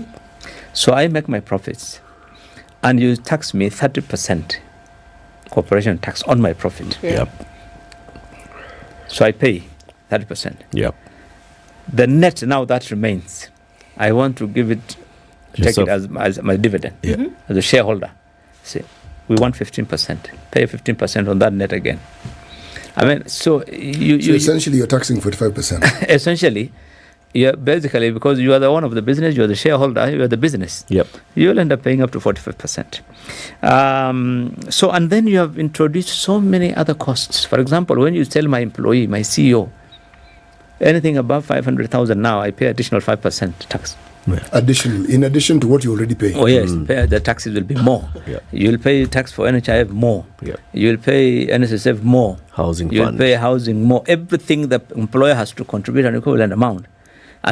This is business. So you will discourage businesses from making further investments. It almost seems as though before I even come to the employees, you can see from the perspective of the business itself, it's quite a challenge carrying up all those burden. So I think I find it a bit... and then, of course, there's one which is more serious. If you are in business, you would know. If now Spice FM invoices me, you run my advert, and you invoice me, that invoice, according to this document now, in finance bill, must be an electronic tax invoice. Number one. If whether you are in Lamu or Nyeri or Mandera and you don't have those electronic things and you don't have an accounting software, or those things are not important to KRA, it must be electronic tax invoice. And two, you have to demonstrate that for me now to claim there's a VAT that will charge me. For me to claim that VAT, to offset that VAT against my VAT payable, I have to prove to KRA that you, Spice FM, has actually not only raised an electronic invoice and of course a taxable invoice and so forth, but you have actually paid your VAT. If I cannot demonstrate you have paid your VAT, you cannot claim. I cannot claim. Why should I struggle as a small businessman out there to try and confirm that Spice FM has paid their VAT, has declared their tax? How is it your bother? Is it your problem really? I mean, how is it your problem whether Spice FM have paid their VAT or not? There are pledges that the government made a couple of months, a week ago. The president said, look, one of the biggest challenges facing businesses is getting refunds. Tax refunds. And a situation of tax refund comes when you have a credit. You always get into a situation where you want money from KRA sometimes. And he said, look, we're going to introduce some changes in this year. And you should be able to offset. If you have a claim on one form of tax, you should be able to offset against all the others. For example, I have VAT refund due of 100 million from government. I have another one, pay as you earn or income tax or something payable to government. I should be able to offset. The situation now is you want hundreds of millions from government on one type of tax, but you cannot offset it again. Even within the withholding tax, for example. You can't offset it within the system. No, you can't. You have to pay them their money. The one you want from them, you'll have to wait. And then they introduce this 3 days thing. For example, withholding tax. Now, when I'm paying you now of the invoice of Spice FM, I should deduct 2%, what they call withholding tax, VAT withholding tax, 2% I must deduct and pay to KRA.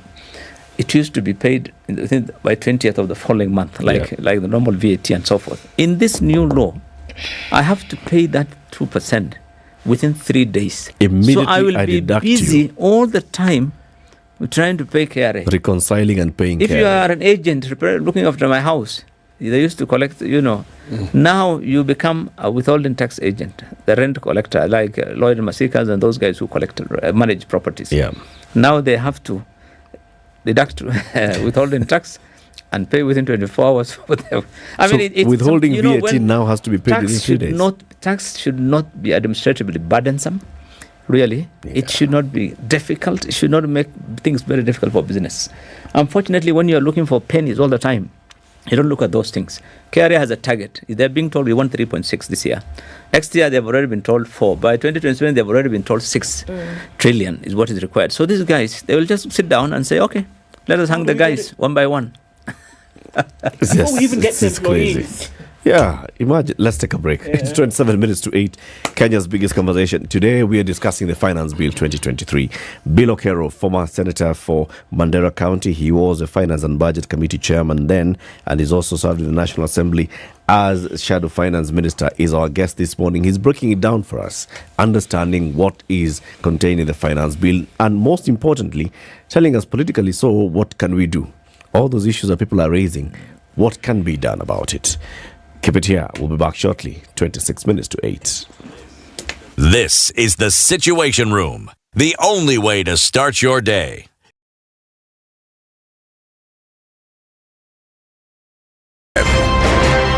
This is one of the hottest show that we can ever miss in the morning, and it's a show that really gives a real situation in the Situation Room. Pleasure to be here. Thank you guys so much. Nduthak, nice meeting you. You've been beautiful in person more than in photos. Say that again. Character is like pregnancy. You cannot hide it. People hiding here and there, but after 2-3 months, 5 months, now you realize, so that is why the attitude that you were showing us, you're pregnant. It's like what my grandmother would say. You cannot pickpocket a naked man. How's that? It's communal, isn't it? No comment. The situation. Cloudy conditions. Cloudy conditions in Nairobi this morning, highs of 25 and lows of 15. It's cloudy at 14 in Nakuru, highs of 25, and we'll see highs of 24 in a cloudy Nyeri at 16. 11 degrees and mostly clear in Eldoret, highs of 24, and at 25 it's cloudy in Mombasa. We'll see 27 and clear conditions in Malindi this morning. We'll see highs of 31. And at 19, Kisumu is clear, highs of 27. 28 will be the high in a partly cloudy Eldoret, Kakamega at 18. And at 18, it's clear in Kampala, highs of 27. Clear conditions at 25 in Dar es Salaam. We'll see highs of 30 and lows of 24. At 11 degrees, Johannesburg is cloudy, highs of 15 and lows of 7. And at 27, Lagos is partly cloudy, going to highs of 32. We'll see highs of 33 in Kinshasa, where it's clear at 24.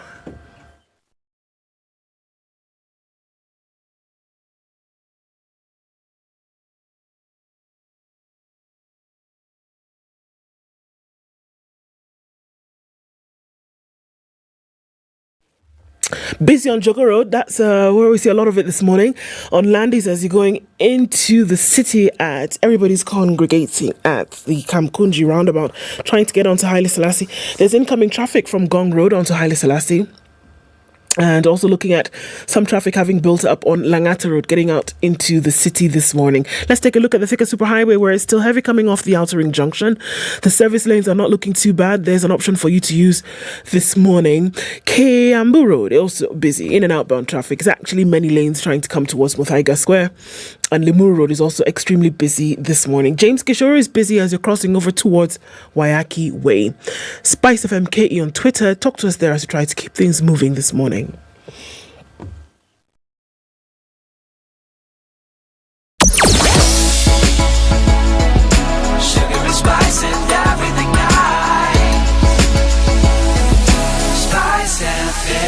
Spice up your life. Mature, intelligent talk every morning. Spice up yourself.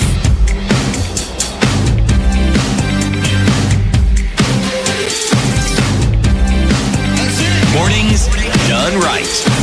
94.4 Spice F. With the Honorable Bill Okero. Hey, Ndu. Okay. So this was all really looking scary already, and everybody wants to retreat to their bunker. I don't know, you're calling it hope, but okay. And that was just businesses below. Now, these employees are already crying and may not even understand the length and breadth of what this actually does mean. You said you were going to tell us now, what does it mean for employees who then will face a lot of these issues coming up under this bill? Employees have two challenges.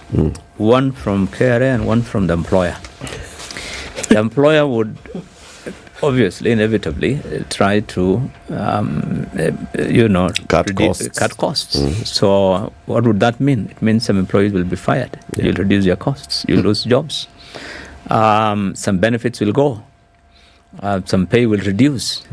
So the employer would probably do that, and that will impact on the employees significantly. The second, of course, is their net take home. What goes into their pockets will be reduced. If everything here sees the light of the day, in terms of the additional taxes, the additional levies, all this. Thirdly, the employee also suffers in the economy, because what all these things mean, and quite a number of them actually, would result in higher cost of living. For example, the fuel. Once you remove the 8%, then unless they amend it, it means the 16% remains on VAT on fuel. If you are expanding, so many other turnover tax threshold has been expanded, and many of these measures will also mean the cost of living will go up. That again means employees would be under pressure to try and make a living on the little money that they are going to earn. So employees, yes, they will be impacted significantly. This is why you see all these organizations really the unions coming out. The unions coming out that you can't. This is, look at it. Look at the environment. You have come on to power on a platform that the economy is in ICU. Things are bad. that is not the time to start taxing your people. You have said the cost of living is very high. Then you still charge more taxes. So my net pay you're reducing, and the cost of living you're raising up. Things are becoming more expensive. So, I mean, it doesn't add up. I mean, you are making things more difficult. What we would have expected is that, look, things are bad. Let us give businesses more incentives. Let us reduce the cost of doing business, so that the cost of production and cost of products and goods and services will become low, cheap at least, so that you can survive. But what we are seeing is an IMF kind of thing, where you simply say, look, collect more money. But does the IMF have no soul? I mean, surely. Is it that they don't see? IMF because when you say increase that VAT on fuel to 8%, to 16% from 8%, the 8% already was a pain, and it was a whole negotiation to get to 8%. Initially, of course, IMF had wanted the even full 16. 8% was under their pressure, you remember? It was the pressure for them to just bring it. Now, take it to 16%. That means everything else goes up. Cost of transportation goes up, cost of electricity goes up, cost of all these things goes up. Right? Yes. And if the cost of electricity is high, cost of fuel is high, cost of all these things is high, and then you say, all right, even tax more. But is that not what IMF or World Bank have always done? There is no country, look at Asia and Latin America, that have gone through hell. Belly IMF, in the 90s, and even Africa, parts of Africa. There isn't any country that has gone through. IMF is like, if you will, it comes in when you're like in an ICU situation, and they give you a very, those jacks that are put on your chest. You try and either you recover or you die. But IMF is a bank, and the bank that looks at more the interest of the lenders than really, so that you must be in a position to pay back. That's basically what. That's why the director of IMF was very clear last week, unashamedly. She said, look, she was asked by one of the reporters last week, in this country, the Eurobond money, which is over $2 billion, is due. How are we going to, this country is going to pay it? She said, what's the problem? You can borrow commercially and pay it. I mean, it's you borrow money and pay it. So to them, it's the issue. Their subject is always about payment of the loans. But I think, so employees, I would imagine things are going to be a bit difficult, like for most Kenyans, not only employees, but for everyone. I think the situation is, we expected these measures. What Kenyans wanted to see is that a situation where they'll be told our cost of living is going to go down because government is going to rationalize expenditure, government is going to rationalize some of the taxes, remove most of the inconsistencies. Our tax is still one of the highest, and I keep repeating this. Our corporation tax rate of 30% is among the highest, the second highest in the whole of Africa. You can't compare with many of the countries which you compete with that have 22%, 15%. Our VAT, they tell you it's 16. In reality, when you add what they call the levies, you try importing this thing, and you see the 16% VAT, then you have the 2% IDF and RDF, another 2%, another 2% of this, and it goes to 21%. And it's really, and then of course the tax on pay income of employees is the highest, actually, not among the high, is the highest in Africa. Already at 30%, threshold, it was the highest. Now when you are at 500,000, it goes to 35%. We are living like in Europe. I mean, but so at the end of the day, it's not about, for me, the issue is not about, everybody in Kenya is not concerned about so much what happens here. What happens, what is the main concern is where is that money going? Yeah. Absolutely.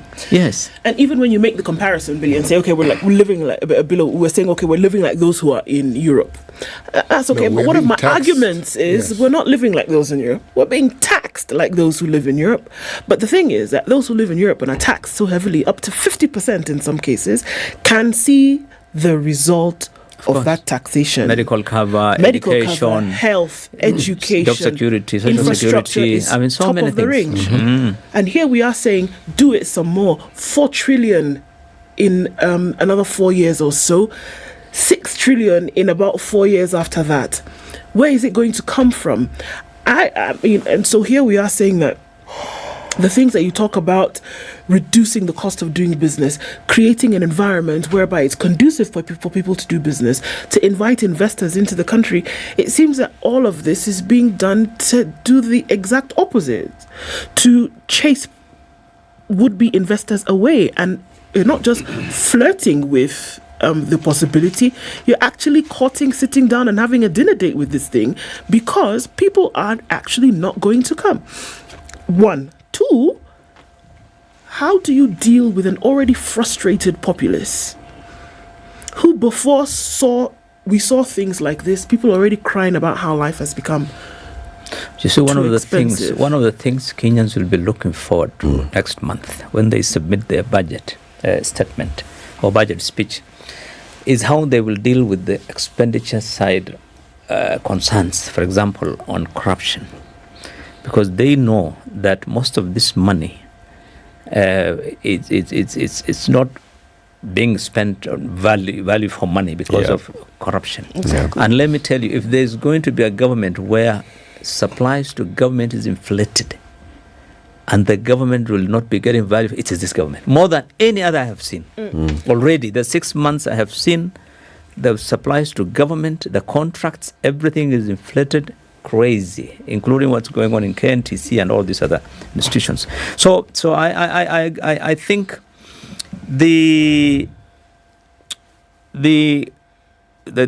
thing that will bring these guys to their senses is when KRA, with all these measures, will not be able to raise this revenue, and then they will be forced to borrow. They've already done that, by the way. In the 6 months to December to January now, the government has borrowed over 500 billion.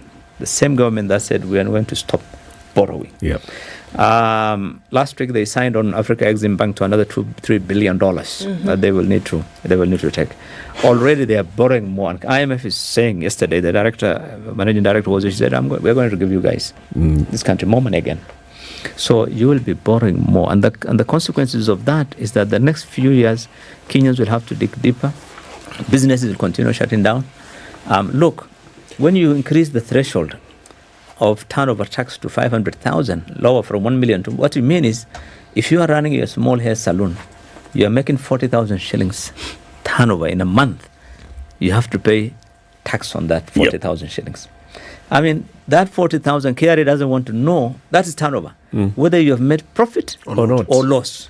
It is your turnover, as long as the money that has come in. Please pay us on that. So this concept of trying, you remember they said when they came in, everybody is on Safaricom. So why should we not tax everyone? Mamango, you should pay something. Give us a shilling if you got 20 shillings. That's not the concept of tax. Tax should not be a burden. Tax is, it's got threshold all over the world. There's a threshold. That's why even on payee, when you're earning less than 25,000, you don't pay as you earn or income. The idea is there has to be a threshold. Below that, it's your own survival, really. And the government has no mandate anywhere in the world to tax people the way they want. You tax so that you can allow people also something in their pocket and also provide some services to the people you govern. What I can't help thinking is, why is this government fomenting revolt? Because, yes, it's like any and every possible way in which you can make the lives of the citizens difficult, they're going for it. It's like they're leaving nothing to chance. They know Kenyans don't revolt. Exactly. This country has been screwed up by every government for the last, I don't know. There was a time when the German ambassador said, if what is happening in Kenya was happening in other countries, people would be on the streets every day. But they're used to that. This is a country where people are very, they just absorb. I don't know for how long, but we were told by this government in their campaign platform, we will do an economic revolution. And they're doing it. But you all assumed that the economic revolution meant that things were going to do. Maybe the revolution is that things will go as high as possible. That's the revolution. This is what they promised. So I want to mention 3 things in this finance bill also, which are additional to the business. For example, where they said the definition of the word person. In income tax, the person refers to an individual or a company who is required to pay tax. And they have expanded that definition in this finance bill to include relatives. That means you are responsible when you are dealing with your tax as a person.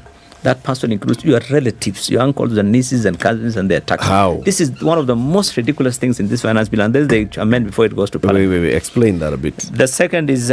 No, explain the relative bit. No, you see... When you're paying tax, You pay as an individual. You should not be concerned about the tax of your wife or your son or your daughter or your relatives. So how do they want me to cover the relative bit? This is something that is really ridiculous. That definition, if you look at it, the finance bill, you find they've expanded that definition to include relatives, but it doesn't make sense. I have no, under the Constitution, I have no responsibility really about dealing with that. The second thing which I found was also is the 10% export and investment promotion levy. Something Kenya Association of Manufacturers said is ridiculous, and they've tried to go against it. Because what you're saying is, if I am a manufacturer of this metallic products, yes, and I need to import some raw material, I have to pay 10% levy additionally on top of all those taxes, because you want to encourage local. Now, if the local one is expensive, for example, clinker, they have introduced 10% on cement. Yes, they have. Yeah. So, and we import about 600,000-700,000 metric tons of clinker every year, because what we have here is not adequate, and what we produce here is expensive. What you are doing is then you are saying the cost of cement will have to go up because nobody will import the clinker from outside because of this 10% levy. Source locally. So you have to source locally, and if you source locally, then the cost of production of that clinker is high already. Cost of construction will go up. So the cost of some things you are doing. You're trying to look for whatever to protect one or two companies, and this finance bill is something that is normally about the lobby. Yeah. So some of these things are based on protecting a particular industry, a particular company, a particular business that says I want to put this levy so that I am the source, or we are the sole suppliers of those things in the country. The third one is this thing about charging, that KRH will not give a prior notice. They'll simply write to the registrar of lands and secure your property in order to recover their money. I also find that that's a bit ridiculous. A bit ridiculous. So what are our courts for then? Yes, and the courts, they even said you can't go to court, you have to pay 20%. The idea is they want to discourage you from going to courts, some of these actions. But I think, so there are a lot of punitive things. There are one or two positive ones. For example, the LPG thing, I hope it works. They have removed the taxes on... so you have 10 things which are untenable, then you have one, which is supposedly tenable. It's hustler friendly. But you said that a lot of these things that we see at the beginning is that they're political in nature, right? Of course, budgeting is all politics. It's all politics. At the same time, a lot of the promises that we saw being made during the campaign period were 1,000% political in nature. It was essentially manifesto, and it looked all glossy and very nice and very technocratic, but it was political at the end of the day. The most prominent political statements in the campaigns were two, and you have got thousands of clips on that. One where they said we'll reduce the taxes. This is it, and that's what all I was over. about to say. All over by the entire Kenya Kwanza coalition partners. Exactly. And we're seeing the opposite. The second one is on the debt. They said we will no more borrowing. Stop borrowing. It was clear. Both of them were at every rally that this taxes must be reduced by half. I remember Mr. Mudavadi, for example, in his campaign, it was categorical that he will reduce taxes they'll go down by half. But both of them, they're being done. Taxes are going up.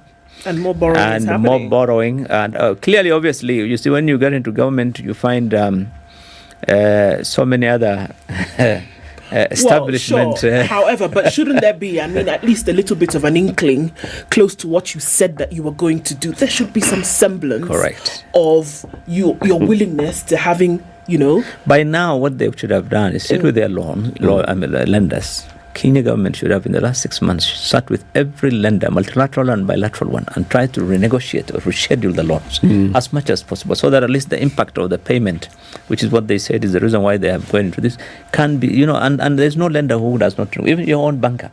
If you go and say, look, my situation is not good, can we renegotiate my loan? They will. I think that should have been their primary thing. The second is rationalize expenditure per government. We haven't seen that. We have seen a situation where the government has been expanded, leaving large, literally, completely, you cannot imagine. So, forget about the recruitments of this or that offices, but the expenditures, the way the money is being allocated and the kind of expenditures the government is going in, you wouldn't imagine this government is having serious problems with loans. You would think this government, everything is okay. You know, when you have a situation where the things are tight, you would see it on the ground. Feel it, yeah. You would feel it, and you would try to reduce this or that expenditure. You know, yesterday I was looking at the votes on for the State House, and I saw the Council of Economic Advisors. So the guys who determine all these things, and they're quite a team, and their budget is 189 million. They vote in that house, and then 189 million. The Council of Economic Advisors. What do they need that money for exactly? Well, it includes all their packs and their you know, they need an office. It's a new thing. They need an office. They need furniture. But they're based in State House. So compare that to what the offices of the two first ladies got. 700 million. Imagine. And you're the economic advisors. You know, but basically, I'm just going to give you an illustration that, you know, the government really should rationalize expenditure. There's in this country, that is our biggest challenge. I always have a question and concern about the National Treasury. We talk about the people who work at the National Treasury, sharp brains, you know, experienced and all. Well educated, but they're the ones who draft these things. Is it that they succumb to political pressure, or is it that they are the ones who actually advise the politicians on how to? Or are there some specific people who are given the task of drafting these nasty things? There's the people who have specialities in drafting such things. So when you want to draft something punitive, say go to so and so. Yeah. Because how can our best brains every year come up with something like this? Lead us to this situation? And they understand their economics, they understand their finance, and they know these things are counterproductive. Yeah, and let me say there are a couple of reasons why. You see, when you are in the Treasury, you are a political appointee of the president. You would then be, subservient to the appointing authority, and you'll try to do things that and in budget, let me tell you, everything in budget must be approved by the president before these things come to the public or to parliament. Yeah. All these documents, you sit with the boss, and he goes through. Says, okay, this one goes, this one doesn't go. So you don't want to be on the wrong side of your appointing authority. Second, you are given targets. Boss says, I want 3 trillion next year because I have to do certain things. So find out how you can raise it. So you tell KRA, I want 3 trillion. So KRA will take the Income Tax Act and go with a pencil and find out how they can. Media houses, media content, digital content producers, and do this and do that and recover this. You must pay now 15% VAT on your digital. It's madness. So you have to meet those targets. But I agree with you that Treasury should actually be an advisor to the government. Yeah. It should not be like other ministries, because Treasury is the one that is not only custodian of public investments and assets, but Treasury is the one that controls the economic policy of the government. Is anchored in Treasury. The resources of the government are in Treasury. This is an institution that can see the impact of every action here. Yep. On the future, on the economy, on the public, on the employment, on everything. They should be in a position to advise the government, no, this action is not workable. And this is why in certain countries, Treasury is an independent institution from Minister of Finance. I discussed this recently on some, and I was asked, and I said, in this country, independent offices have not been very successful. We have, this constitution set up many independent institutions and commissions, and the objective was to ensure that checks and balances in government, so that government does not go to excesses. But unfortunately, people have been appointed, even in those independent offices, have tended to play ball with the executive, and therefore the impact has not been felt. A good example is Parliament, which is one of the most important institutions in terms of checks and balances that should determine, no, this should not happen, or this should happen. You can't borrow this. But every time they want to borrow, you just go and say, please increase the level. It's 10 trillion, now make it 12 trillion, they just sign.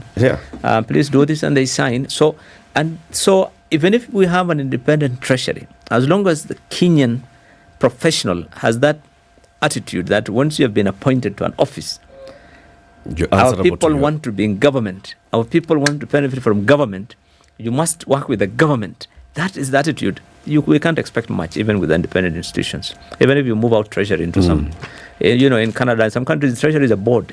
It's not just but it's because those institutions are independent, and they tell the government, no, sorry, you can't do this. This one you cannot move. Yes, we can't tax here. We must ring-fence this kind of, because treasury goes beyond the administration. Yeah. It's thinking 25 years ahead. Anyway, Bilo, thank you very much. Always a pleasure having you. Thank you. Former Senator Bilo Kero has been our guest. Today we're having conversations about the finance bill and understanding the taxation that's coming up in the next financial year. Keep it here for more. Good morning, 8 a.m. Spice up your life.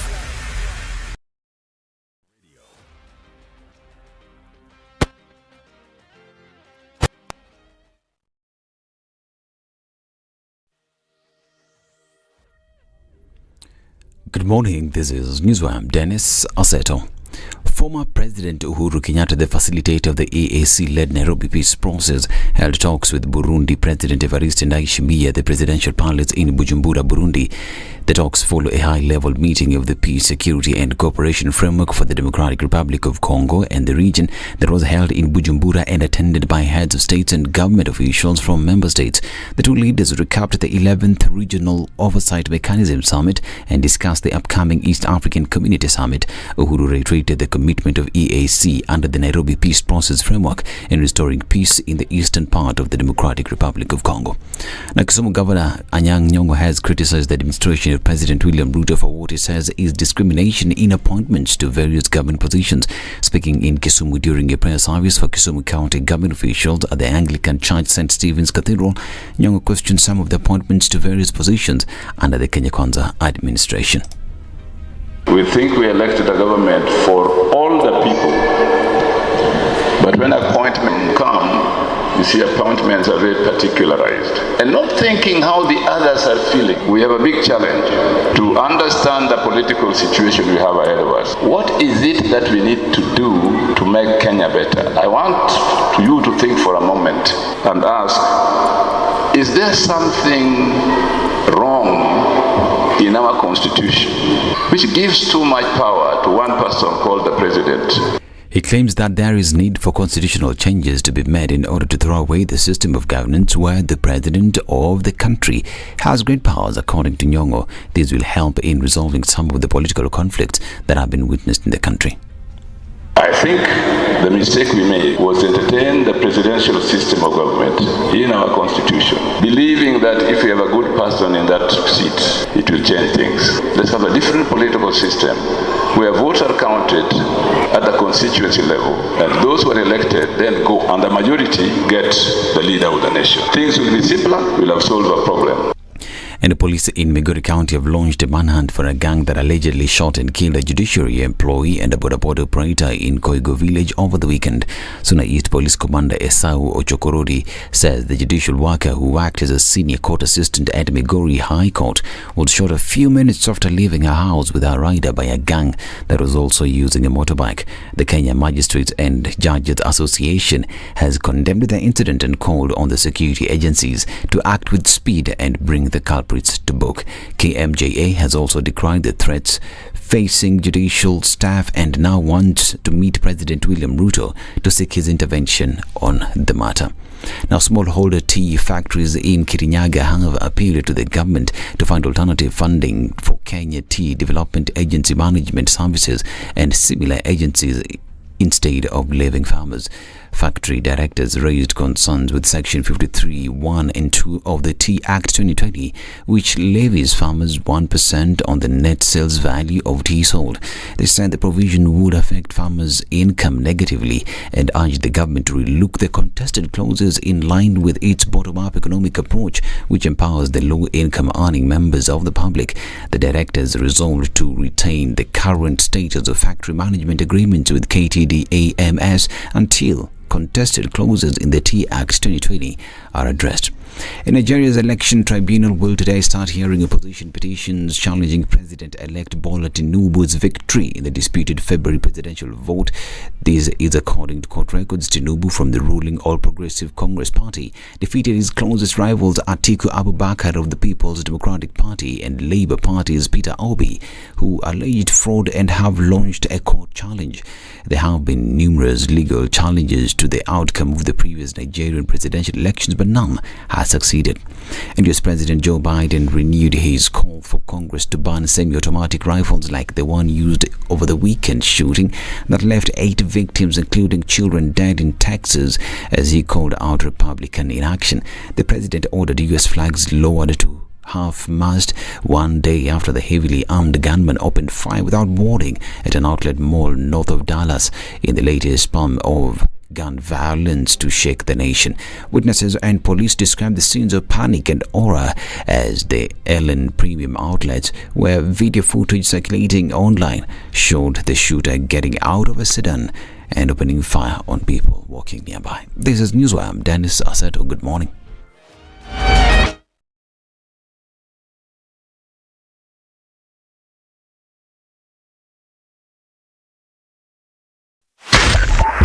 .5 Spice FM, Kisumu. All right, we're looking at traffic that's on that whole quadrant coming in from Jogo Road and Lunga Lunga out towards Landis this morning. Heavy as you're touching on the City Stadium roundabout, going towards Kamkunji and then into the city via Haile Selassie.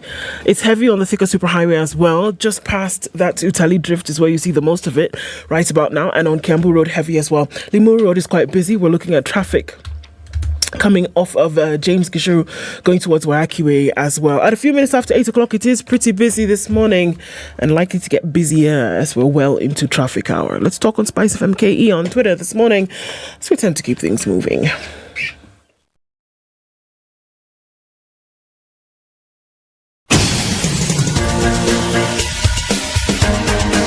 This is The Situation Room, the home of hard-hitting political commentary and penetrating insights about the state of the nation. This is a talk radio experience like no other. The Situation Room, a place for hard truths, debates, and elevated conversations. The Situation Room, witty, political, engaging, deep, controversial. In the room, we have C.T. Muga, researcher, academic, seasoned political observer, a fountain of wisdom in these politically uncertain times. Ndu Oko, Nigerian by birth, Kenyan by choice, communications expert, Pan-Africanist, a truth seeker and believer in people power, and Eric Latin, agent provocateur, the man in the chair, seasoned journalist, news hound, a man who believes in punching up, not down.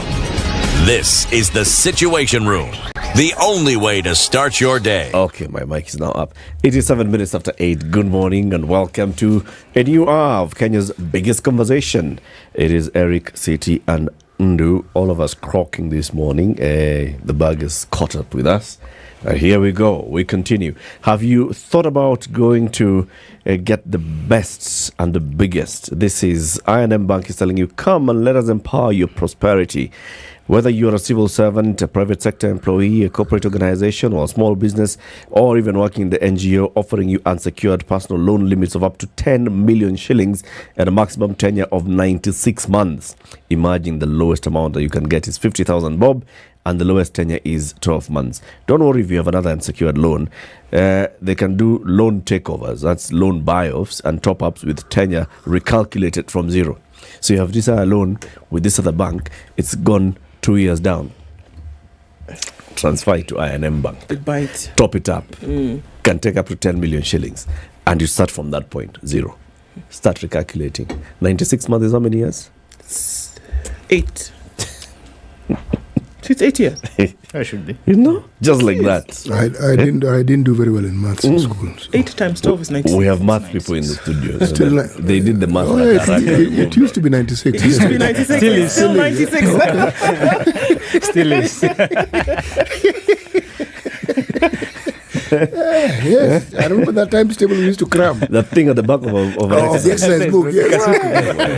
I was going to say at the back of the school diaries, and I remember I was talking to you, CT. Yes. School diaries. It's people who went to school, went to primary school. Primary. You know, primary school used to be at the back of the exercise. And then the math teacher would come in and just like that, everybody lie down here. Yeah. Okay, so you come 1-1. Teacher said, we are out of the field, And the teacher with this kiboko, Eric, come, lie here. Multiplication table of 7. Yeah. 1 times 7. 2 times 7. Oh, you miss. The lucky ones are the ones who got 5. You know, 5, you just go adding. 5. That was clear, Tocha. You don't know which one you're going to be asked. Yeah.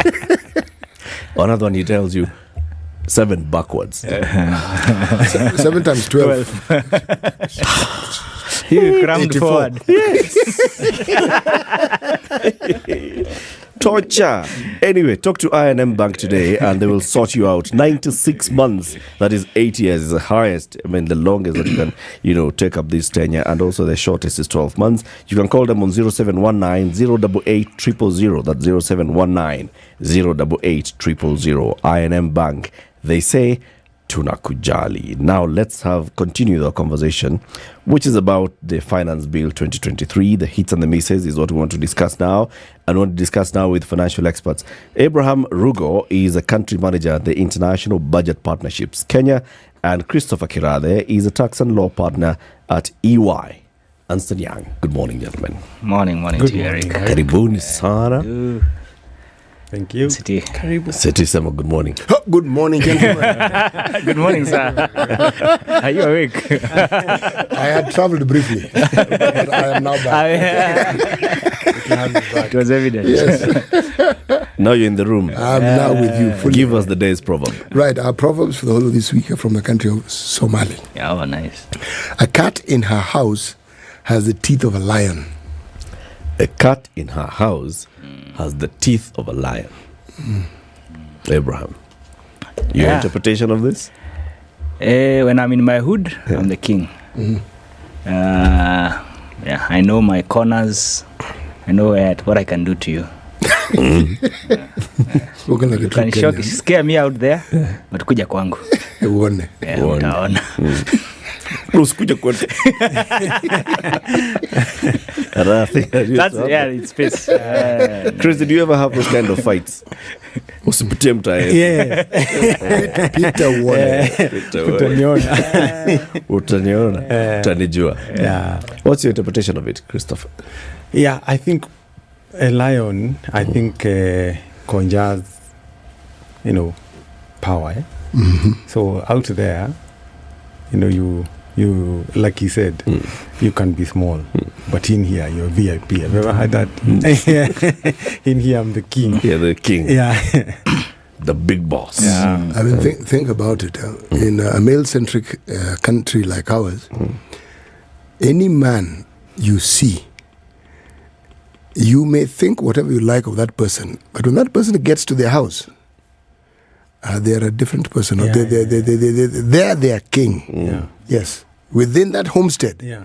whatever else you think is out there, everyone in that homestead knows. Sometimes it's in theory. If you've been married long enough, you will know it's pure theory. But you're still king. You're still king in theory. You are king in as much as you have been allowed to be king. How much of it is delegated to you? All of it is delegated. Okay. Gentlemen, even in the previous hour, we were talking about the finance bill with Bill Okero. And this thing has come out.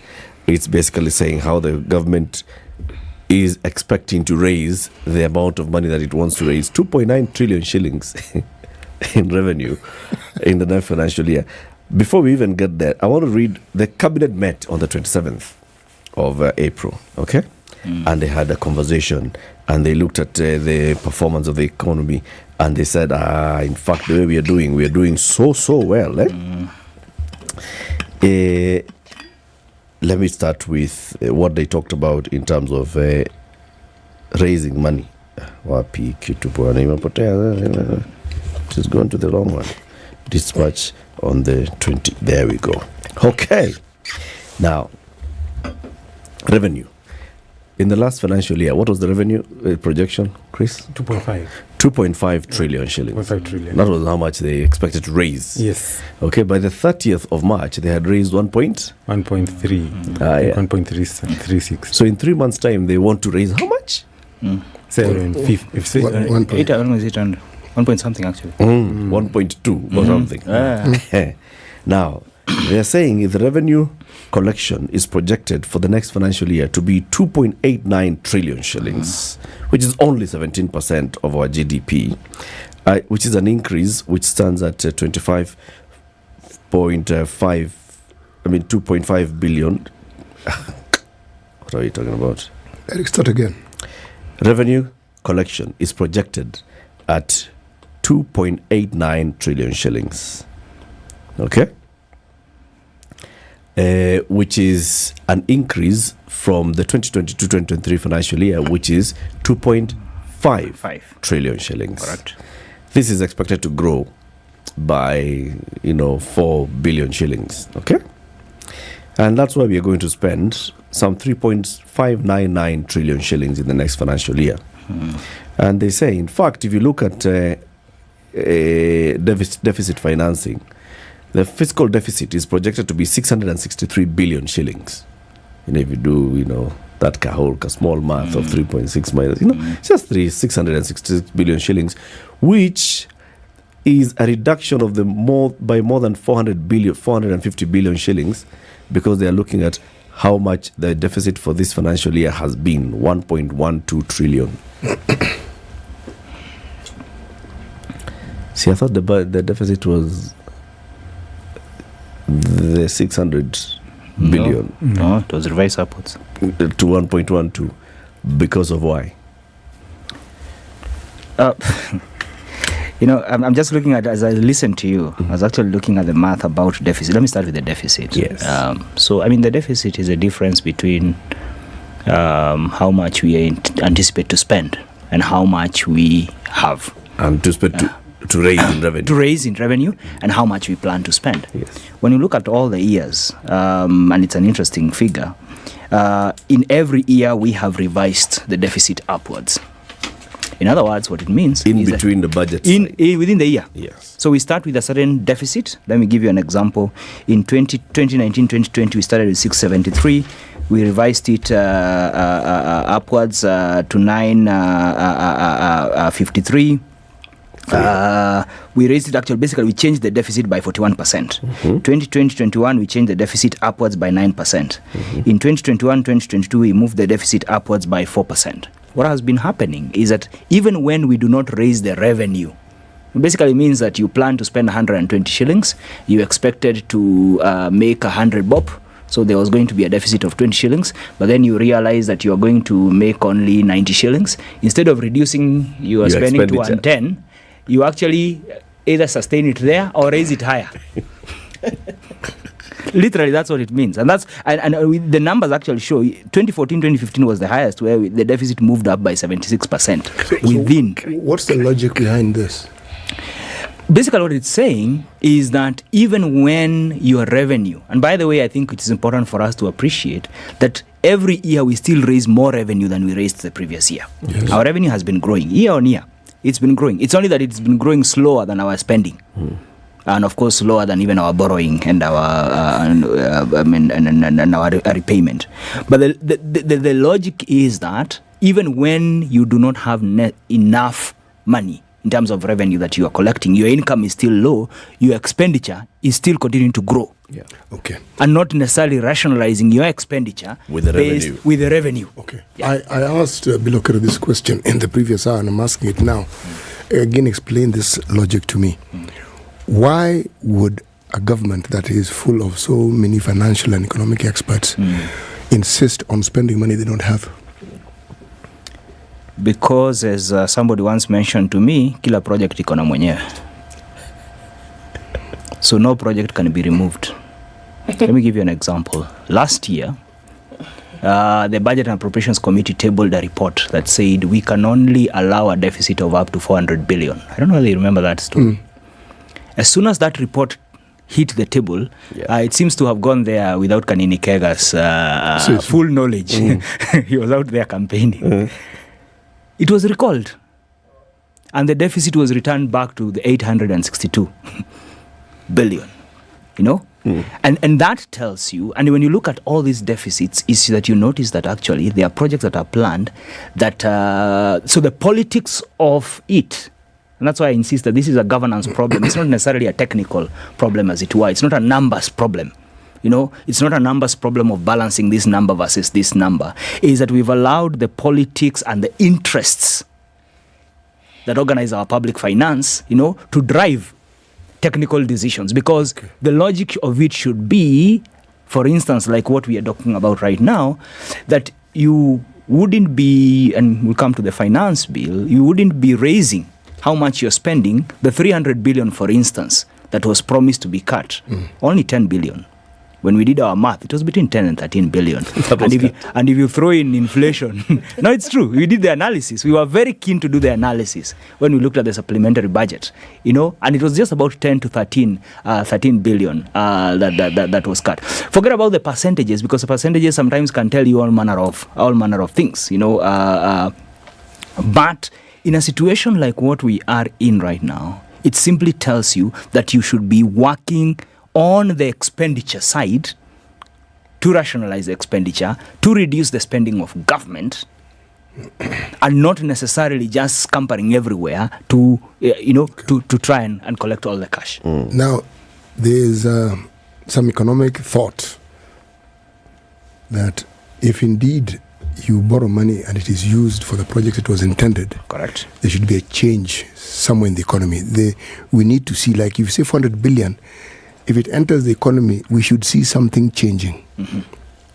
Now, I don't see anything changing, except the only change I see is things get worse. And I don't think that there's any logic that would actually concur with the idea that you spend more money, or you seem to spend more money, and things necessarily get worse. So, would one therefore say that this money, much as we borrow it and we spend it, it doesn't actually go for whatever it is intended? We have a big accountability problem. For me, I think the biggest challenge we are having today is an accountability problem. The former president said, in one of the good days when he told us the truth about what's happening in government, that we lose about 2 billion shillings a day. Do you know that maths was done by even the Ethics and Anti-Corruption, and they worked with the reports of the Auditor General? They came with 2.7 billion. So let's do the math together. If you lose 2 shillings every day, I want to make it very simple. Thank you.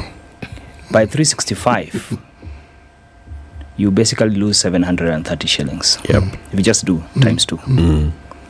In 10 years, you lose 7,300 shillings. Now, do that in trillion, because it's in billions.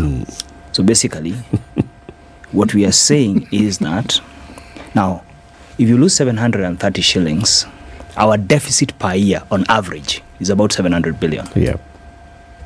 If you look at all the years that we are talking about. So it simply means the amount of money we lose is equivalent to the amount of money we borrow. Yeah. So do we borrow to steal?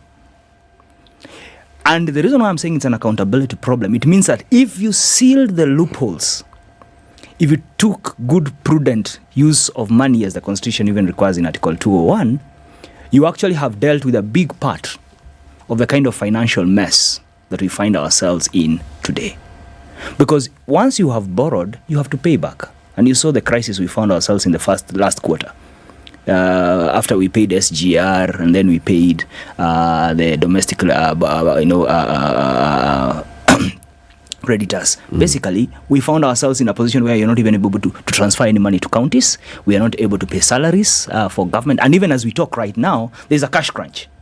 And that's why the finance bill seems to be suggesting it's PESAPAP. We want payments within 24 hours so that government has liquidity, we want you to, as Bill was explaining earlier, we want you to actually deposit 20% of the disputes the two of us have on tax, and you don't know how soon it will be returned to you.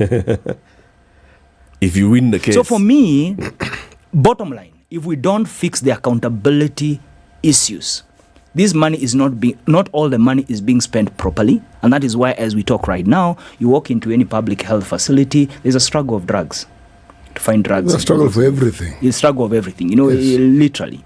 And when you ask about this 7 trillion that we have put into the economy, 7 trillion is a lot of money. Our economy is just about 11 trillion. So basically, it's saying you're pumping like almost 70% of your total net worth.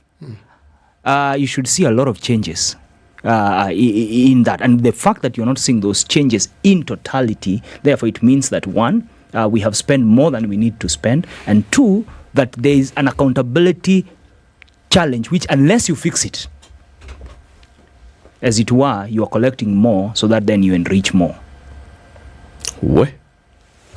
Getting into the greater detail of this, Chris, when you look at the finance bill and what it's proposing, of course, this is the one that's setting that target of 2.9 trillion shillings to the KRA. And they are coming for us in more ways than one. Are there areas of this finance bill where you say, okay, this one makes sense? It makes sense for the government to actually take this particular route so that it can raise more revenue. Let's start with just the good side. Maybe there are good things. So look, of course, any effort to tighten tax collection, avoid tax leakage, I think is a positive one, or should be taken positively, within reason. I say within reason because asking for tax to be paid daily is literally telling businesses that you exist, to pay tax. You have to have extra costs dedicated specifically just to pay tax, because every day you're doing you're conducting business, so you'll be paying someone, literally every day. So you have to be paying tax every day, and the assumption is this is on an online platform. That we know that is not practical in Kenya. So what does that mean? Extra costs. So in as much as you want to, you can see an effort to curb tax leakage. How has it been done? They're making it costly. There was a reason why, the law allowed you collect the taxes, but you pay it once. By either the 9th of the following month or 20th of the following month. How do you require people to pay tax 24 hours? That's unreasonable, isn't it? And then it's on different things. You withhold tax here, you pay within 2-3 days. Again, you are paying another tax on 24 hours. How do you... So I mean, as we sit here in this room, obviously, it doesn't look ridiculous because it might be. It looks ridiculous because it is. So the question is, for those who put it together, and what we've been trying to decipher here is, for those who put this thing together, what is the thought that is fueling this? Because number one, it doesn't make sense. It's ridiculous. Number two, the practicality of it being done probably makes less sense than the thing itself. So then what would be the thinking that fuels something like this? Because as it is, Kenya was in a place, and the people of the country economically already in a place where things are very, very difficult. How then do you expect something like this to happen? It is not chefs and hair designers who put this finance bill together. It is people who are versed in the laws and rules of economics who did, one would hope. So how would you come up with something like this? No, there's a lot about on beauty products. There is, apparently. Nails. That's 5%. There's quite a bit. It's good to assume best intentions. By whom? No, I'm on the other person. Oh, No, yes. on the other person. So give them the benefit of the doubt. Yes, and I think what they've tried to rationalize, or their rationale, was that they are trying to prevent tax leakage. So there are some industries that are risky. I don't know how risky rental is, and it has been working. Yeah. So I don't know how risky withholding VAT is, and it has been working. So now to bring it forward and you require daily collection and whatever, you can only reasonably. Based on what you've said, Chris. Yeah. By the time they've looked at the tax leakage that happens in this country on a yearly basis, I'm sure they've come up with some fancy numbers in terms of what it looks like. Yeah.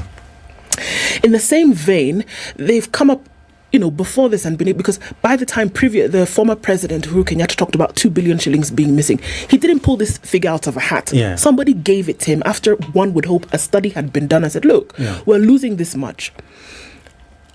I prefer that the amount that is lost by corruption, as Abraham had talked about, is significantly more than the amount that is lost via tax leakage. Yeah. Where should the attention be to fill these gaps? Yes. And I think you have your answer, Ndu. The attention should be on what he said. And even, I think one of the advisors, I don't know whether he was here or not, he actually said there's a lot of wastage in government. That is something that we've been talking about. Value for money for projects. Yeah. So a project that would cost 200 million ends up costing 800 million. So there is a lot. Why that has to be loaded on tax and taxpayers is what year in, year out we have never understood.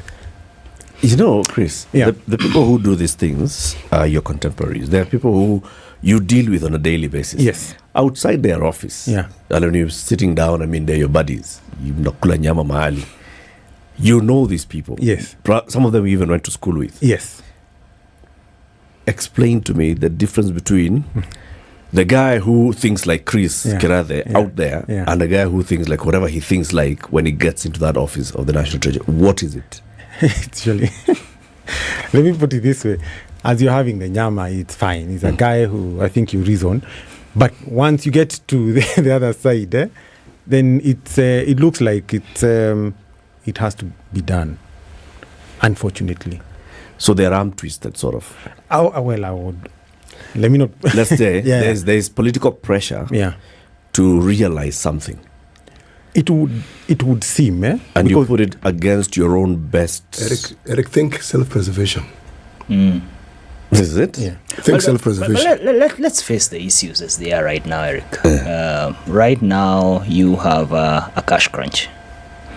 You basically don't have money. Why do I say that? Because our analysis some time back showed that for every 100 bob you collected, you're going to spend 65. And we showed that if you remove 65 in debt payment, now that was inflation at that point was at about maybe 7%. Inflation now has been dancing between 9 to 10%. And it's based on what KNBS has collected. They don't collect data every day. So we could say about 10%. 2, the dollar at that point, which was in August, it must have been July last year, was exchanging at about 115, 120, thereabout. It's now dancing in the 140s. 140s, depending on which side you meet it. So if right now our estimation is that you're spending about almost 72 shillings out of every 100 bob. Now, when you remove, that is money that is going to debt repayment.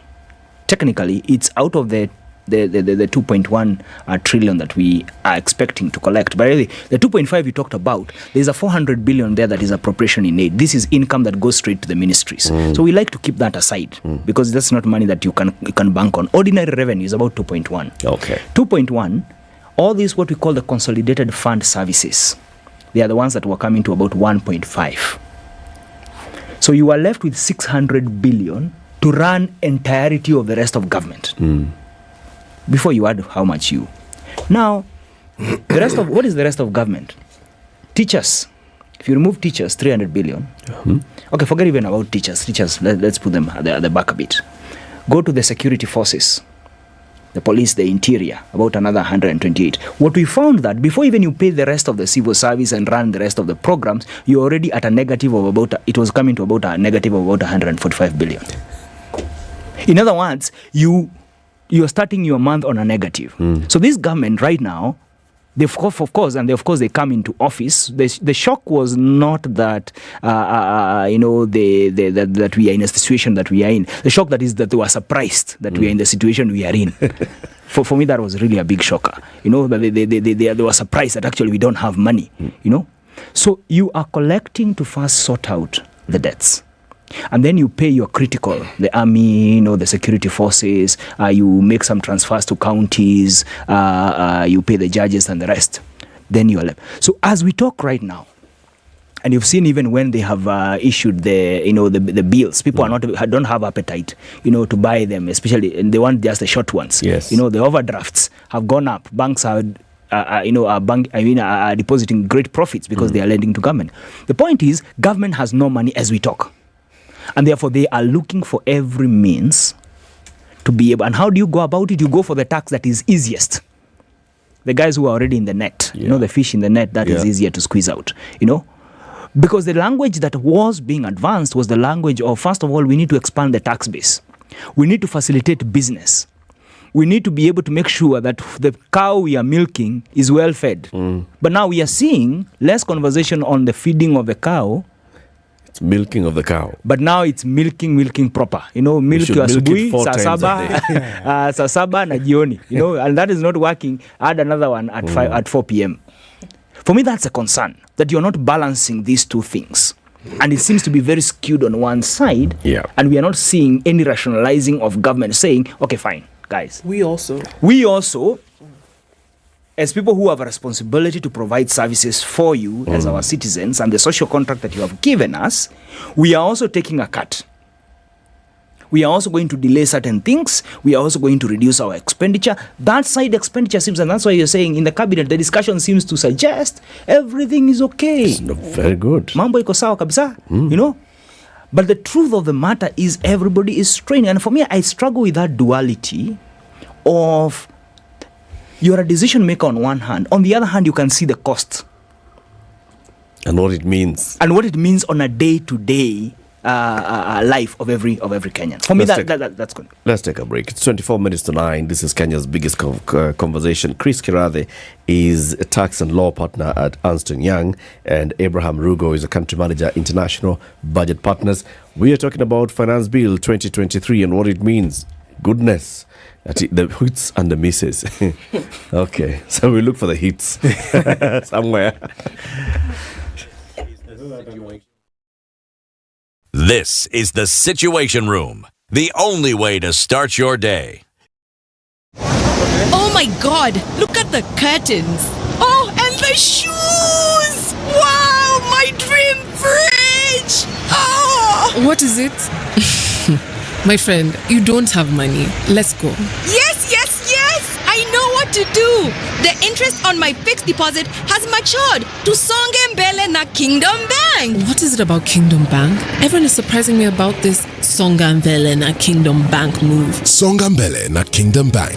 Kingdom Bank is now offering mid to long-term fixed saving with higher interest rates. Earn up to 10% interest from as little as 50,000 Kenya shillings on our fixed and core deposits. Enjoy a variety of our great services including savings and junior savings accounts for your kids. Get return on your fixed investments today at Kingdom Bank. Songa Mbele na Kingdom Bank. Shop now for all you want. Talk to us on 0709 881300 for more information. Terms and conditions apply. Kingdom Bank is regulated by the Central Bank of Kenya. All right, so we're looking at traffic coming in from different parts of the city this morning. Still pretty heavy on the Thika Superhighway coming into the CBD. On Jogo Road, also, we're seeing the same thing. Landis is busy coming through to Haile Selassie, and also on Langata Road, still continues to be quite a thing. On Kiambu Road, it's dwindling, looking a little bit better, but we're seeing it heavy on James Gishuru coming out towards Wayaki Way. Are you on Limuru Road? You'll notice that you'll get stuck right around Kitisuru, then coming in through United Nations Avenue, but it's moving. Nothing at standstill right now, so that's good. Keep us abreast of what's going on in your neck of the woods. Let's talk on Spice FM KE on Twitter.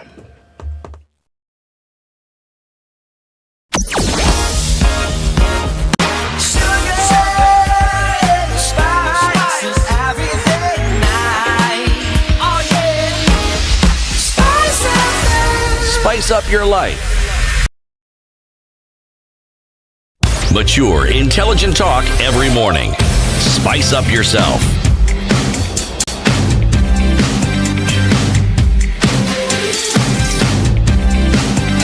Mornings done right. 94.4 Spice FM, Nairobi. I'll read you the tax poem, this very famous one, by an unknown author. Tax his land, tax his wage, tax his bed in which he lays, tax his tractor, tax his mule. Teach him taxes is the rule. Tax his cow, tax his goat, tax his pants, tax his coat, tax his ties, tax his shirts, tax his work, tax his dirt. Tax his chew, tax his smoke. Teach him taxes are no joke. Tax his car, tax his grass, tax the roads he must pass. Tax his food, tax his drink. Tax him if he tries to think. Tax his sodas, tax his beers. If he cries, tax his tears. Tax his bills, tax his gas, tax his notes, tax his cash. Tax him good and let him know that after taxes he has no dough. If he hollers, tax him more, tax him more, tax him until he's good and sore. Tax his coffin, tax his grave, tax the sod in which he lays. Put these words upon his tomb. Taxes drove me to my doom. And when he's gone, we won't relax. We'll still be after the inheritance tax. Everything is going. That's what we're discussing today. The finance bill is out, and it's showing how much we're going to be taxed in the next financial year. Abraham Rugo and Chris Kiraithe are our guests this morning. City. You know, the thing about taxes, much as it's useful and we understand what they're intended for, there are those who study history and they tell us that some of the greatest empires we know of, their rise and fall was attributed to tax collections.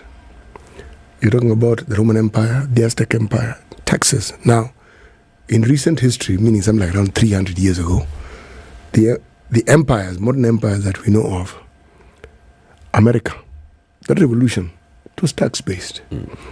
France, tax. So, at some level, the Mwananchi, as we call them in this country, understands what's fair and what isn't. Now, the discussion we're having today points clearly to an unfairness. You are being taxed and you do not see where your money goes. And you don't seem to be allowed to even ask where that money goes. All you seem to be told is that when taxes are levied on you, you must pay. Okay? Now, if this continues, because what the government in my mind seems to be doing, they are encouraging people not to pay tax, because it'll get to a point people just decide they're not going to pay.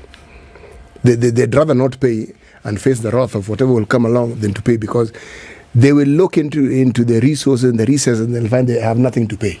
They can't pay. So what's the alternative? Shut down or avoid paying the government? They'll avoid paying the government taxes. Those who study economics tell us that one of the simplest ways, when you look at what this government said when they were coming in, that is what you need.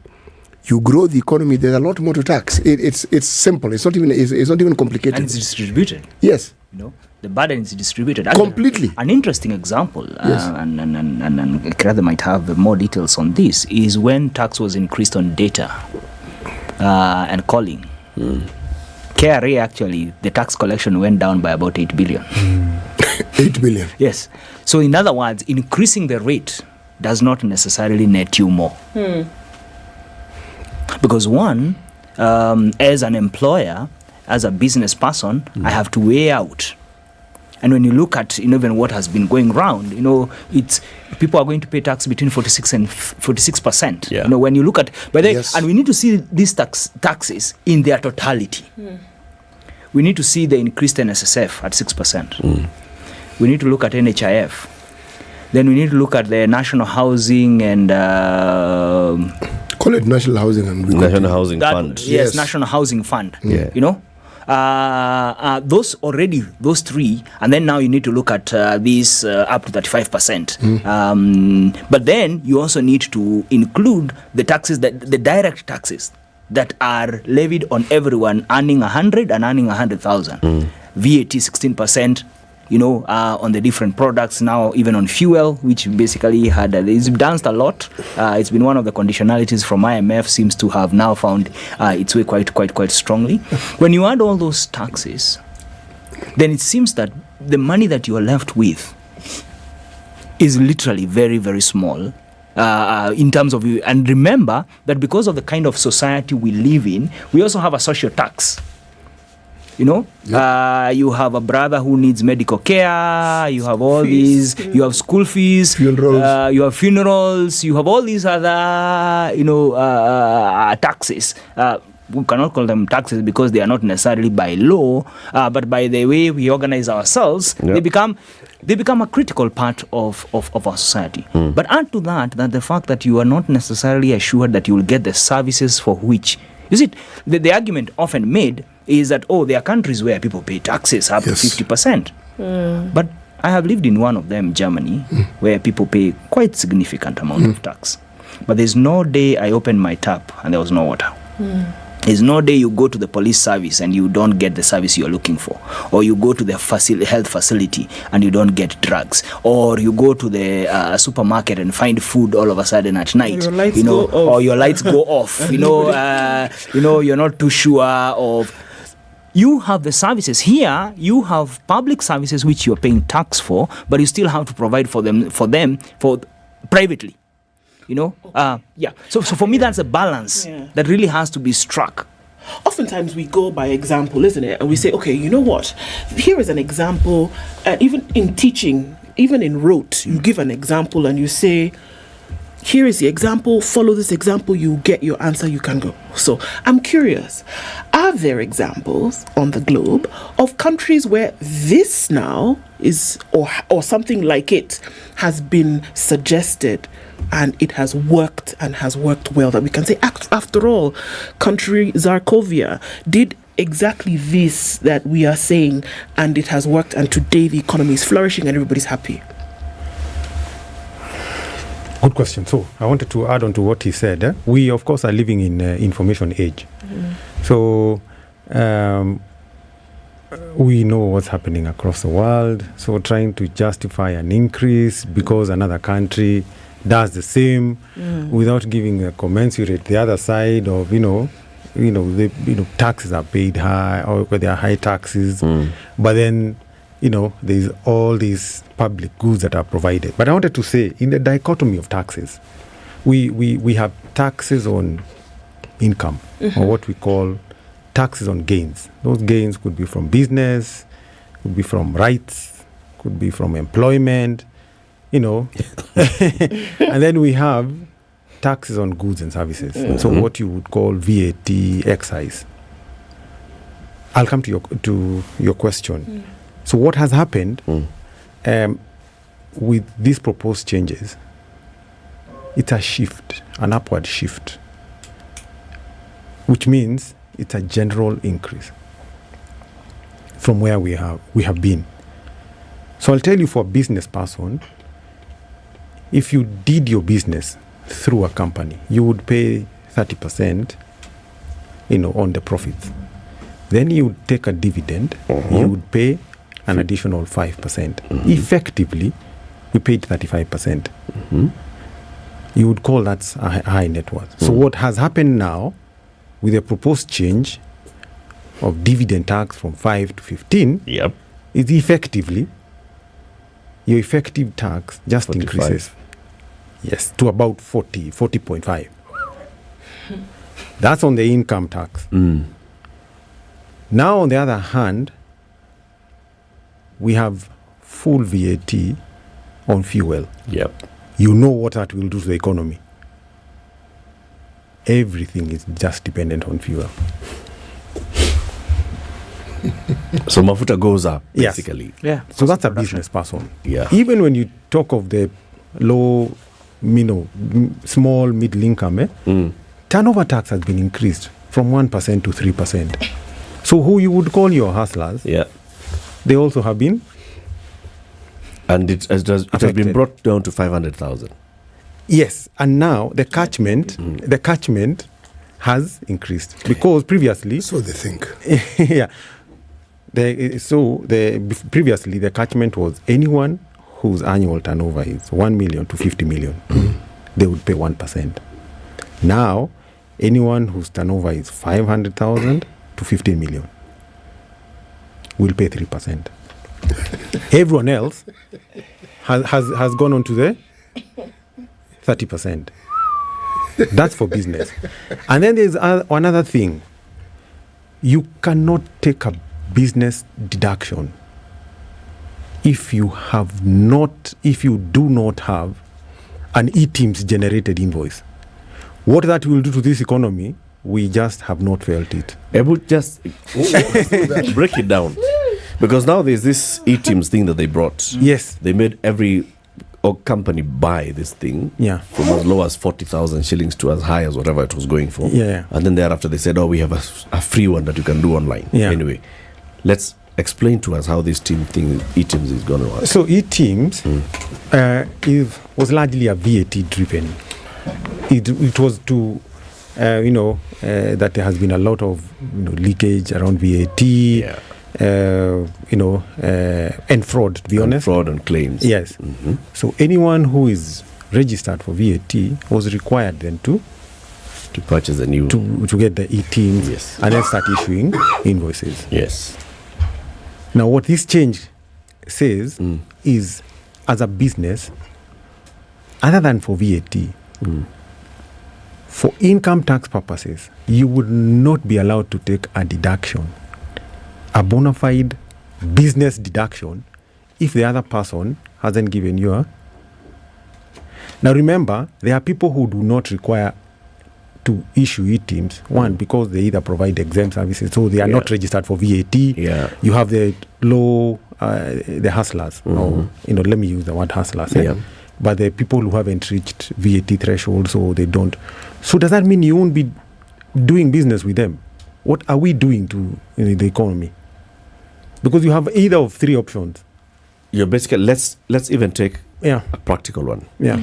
The president is going around the country launching affordable housing programs and saying milango na dirisha na nini zitatoka kwa hawa hasla fundi. Yes. Right? Yes. So these wasanii are in that threshold that is below the VAT. Yes. They're not registered for VAT. Yes. Basically what you're telling Suleiman Shabal, who's doing one project, is that he cannot contract these people. He can't. It is either of three options. They don't have an e-Teams. Either of three, yes. Either they are forced to register so that then they can do business. They don't register, you take your business elsewhere. Or you just don't incur the cost. So the very hustlers whom this government purported to support are going to get the short end of the stick. Are locked out. There's even no stick. There's no stick. There's no stick. Yeah. That's what we're saying. So that change, I don't think people have internalized it, but it's far-reaching. I'm still curious as to where in the world something like this has happened and it has worked. It does work with, the neighboring countries have. So we have Tanzania and we have Rwanda. Okay, beautiful. But then we have certain exemptions. You see, we have exemptions because the law works. It means if you're not required then to have e-Teams, then there's an exemption to the person who's taking a deduction. Tanzania just doesn't allow, and I think that's the route we are taking, doesn't allow those costs. So legitimate business costs are disallowed. Yes. Just because the other person has not issued you either ETIMS. An ETIMS invoice. I don't know if we imagine how much that is going to affect. No, I'm sorry. I need you to go back. Yes. So that I can understand. Tanzania doesn't do what now? It doesn't allow businesses to take deductions for costs that are not ETIMS generated. The same for Rwanda, but Rwanda maybe explain what deduction is. Yeah. Business to take deduction. Yes.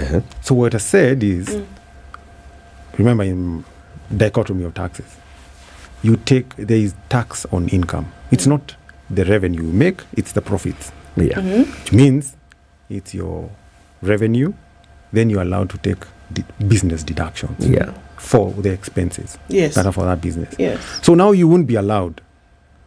And those could form a good majority. Yes. They'll be looking at your turnover. You have to prove these deductions. Yes. By saying, so for example, for us to make money in our biashara, we paid Abraham for the services XYZ. So he has to provide us. So I have to provide you. He has to give us an ETIMS invoice, which we know he doesn't have, and she has to give us an ETIMS invoice, which we know she doesn't have, which we file to say that these are the costs of the business. Exactly. And it could be that they are not required to have ETIMS. They are hustlers because either they're hustlers or they don't or they're exempt. Yeah, they provide exempt for VAT. Now that's one. Right. In accounting, I could be providing you what we call accruals. I don't necessarily need to have issued you with an invoice, but have provided the service.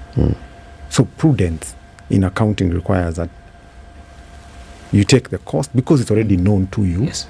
It's only that I have not issued you with an invoice. It would mean then we are departing from accounting. So you would have to take a cost only at the time when you get the invoice. Some that what you see the way that in that space in between. What's going on between the invoicing and do you still have to then make your tax returns? Yeah, you see currently tax law really follows generally accepted accounting principles. So long as you have you've based it on those accounting principles, for prudence, you've taken costs that are reasonable, that it's only maybe an invoice, you don't have, you're allowed to take a cost. Yeah. Now, sometimes you take a cost here for services that are provided by people who are not in Kenya. Yeah. Are you going to require those people to issue with an ETIMS? With an ETIMS. Does that make sense? This it's an equipment, huh? Yeah, it's like a machine which produces receipts. It's not KITR. No, but you know where I'm going with this one, don't and you? now they have two ways. So there's after they found out that people have tested so much, they said now we have another one which we are piloting, which is you don't need a physical machine. You can do it online. Yes. You can do it online. System. But it has a cost to it, doesn't it? System. No, it's free. The online one is free. The other online one is free. The other one people paid. Yeah. Who pays for it? Businesses bought. If you run a business and you're required to have it, you have to pay for the machine. But I think the fact that this matter now is in Parliament, because we are talking about a document that has been tabled in Parliament. Parliament is perhaps our only hope. No, then in that case, abandon. We have actually also been remember this abandon all hope. Just if it's in Parliament, and that's hope. Forget it. That CT, I allow me. It's a Monday morning. That's why I am. But we also, as public, invited to participate. Okay. So please let's submit our memorandum. Well, I'm saying another harmless change is a curious introduction to define a person. Yeah. And that explain that one. Yes. By the way. Defining a person to include your brothers, sisters, aunties. Mother, father. Now, taxes in Kenya is on the person. Yes, you. So, if that includes you, my uncle, my auntie, my whatever, and then it also means the same. So what is it now? Is it family tax? So does that mean I can get taxed on your income, your income, and vice versa, Are we changing definitions now? Because if we are, then we might as well open the door. So if one person commits a crime, it is you, and you being everybody. Perhaps they just need to say under what circumstances will that expanded definition be applied. Maybe you can imagine. Probably it's for anti-corruption. So if you still and hide within your whatever, then that should be. But without that, how have they worded it? It just a person is defined to include your. Actually, let me read it out for you. Yeah. Very, very curious. And these harmless changes are the ones that... those are the ones that net you and you will start wondering what exactly happened. Somebody calls you. You look for that as we go into the news and then we continue. Christopher Kirathe is a tax and law partner at Ernst & Young. Abraham Rugo is a country manager at International Budget Partners. We're talking about Finance Bill 2023, trying to understand it. In the next hour, we want to open the phone lines for you to contribute. Okay? So this is it. Because Abraham is going to present before Parliament for us, and he has hope that Parliament will listen. Let's send you. I have renewed hope. Renewed hope on Parliament. Renewed hope. Very good. So what we are going to do is we are going to send Chris and Abraham on this. Good morning. It's 9 a.m.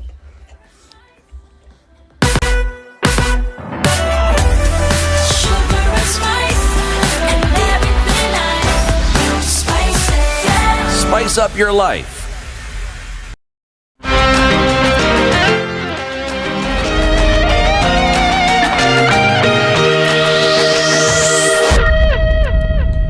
Good morning, this is Mizo. I'm Dennis Aseto.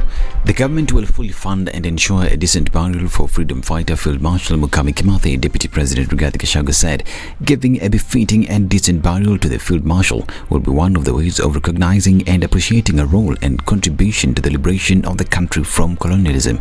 Gachagua said the May 13, 2023 burial, to be attended by President William Ruto, is open to all Kenyans. These as Azimio la Umoja coalition leader Raila Odinga says the federal ceremony of Dedan Kimathi's widow should be held at Uhuru Gardens. Mukami, the widow of the revered Mau Mau freedom fighter, died Friday. Odinga backed Trade Cabinet Secretary Moses Kuria's suggestion that Dedan Kimathi's body be exhumed for a joint burial with his widow.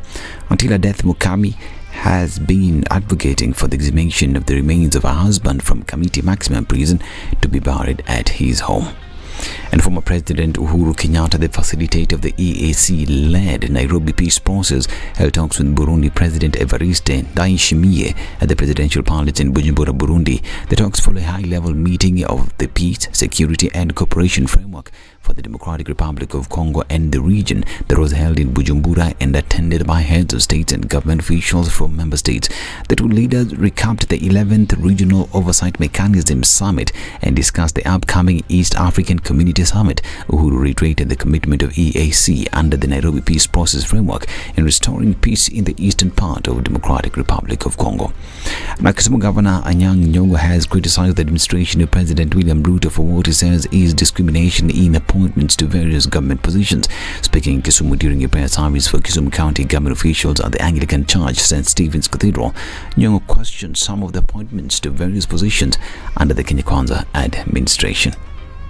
We think we elected a government for all the people, but when appointments come, you see appointments are very particularized. And not thinking how the others are feeling. We have a big challenge to understand the political situation we have ahead of us. What is it that we need to do to make Kenya better? I want you to think for a moment and ask, is there something wrong in our constitution which gives too much power to one person called the president?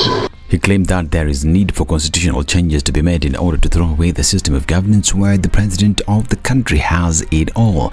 According to Nyong'o, these will help in resolving some of the political conflicts that have been witnessed in the country. I think the mistake we made was to entertain the presidential system of government in our constitution, believing that if we have a good person in that seat, it will change things. Let's have a different political system where votes are counted at the constituency level, and those who are elected then go, and the majority get the leader of the nation. Things will be simpler, we'll have solved the problem. And police in Migori County have launched a manhunt for a gang that allegedly shot and killed a judiciary employee and a bodaboda operator in Koigo village over the weekend. Sona East Police Commander Esau Ochukurudi says the judicial officer who worked as a senior court assistant at Migori High Court was shot a few minutes after leaving her house with her rider by a gang that was also using a motorbike. The Kenya Magistrates and Judges Association has condemned the incident and called on the security agencies to act with speed and bring the culprits to book. KMJA has also decried the threat facing judicial staff and now wants to meet President William Ruto to seek his intervention on the matter. And a grade 3 student drowned in a river near the Gendo Kibwer Bridge in Gendo Village, Gwasi East sub-location within Suba South constituency, Homa Bay County. The third grade pupil drowned while at the river to wash her clothes.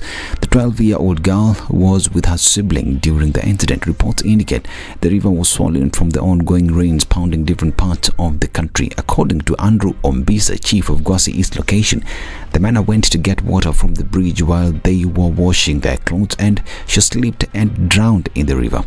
He appealed to parents to always watch over their children to avoid such incidents. Now, Russia has sparked a mud panic as it evacuates a town near the contested Zaporizhzhia nuclear plant. This is according to Ukraine officials. Russia has told people to leave 18 settlements in the Zaporizhzhia region, including Ednah near the plant ahead of Kyiv's anticipated offensive. The Ukrainian mayor of Melitopol, Ivan Fedorov, said there were 5-hour waits as thousands of cars left. The UN's nuclear watchdog warned a severe nuclear accident could occur. This is Newswire. I'm Dennis Aseto. Good morning.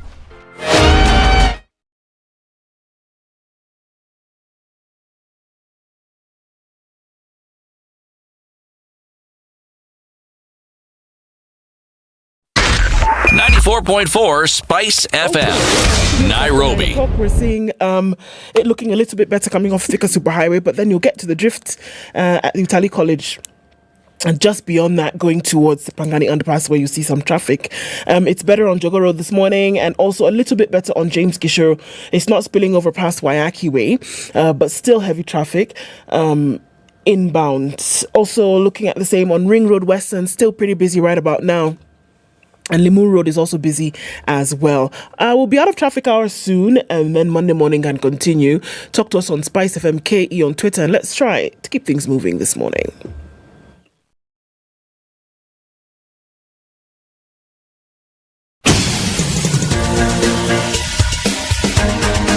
This is The Situation Room, the home of hard-hitting political commentary and penetrating insights about the state of the nation. This is a talk radio experience like no other. The Situation Room, a place for hard truths, debates, and elevated conversations. The Situation Room, witty, political, engaging, deep, controversial. In the room, we have C.T. Muga, researcher, academic, seasoned political observer, a fountain of wisdom in these politically uncertain times. Ndu Oko, Nigerian by birth, Kenyan by choice, communications expert, Pan-Africanist, a truth seeker and believer in people power, and Eric Latif, agent provocateur, the man in the chair, seasoned journalist, news hound, a man who believes in punching up, not down.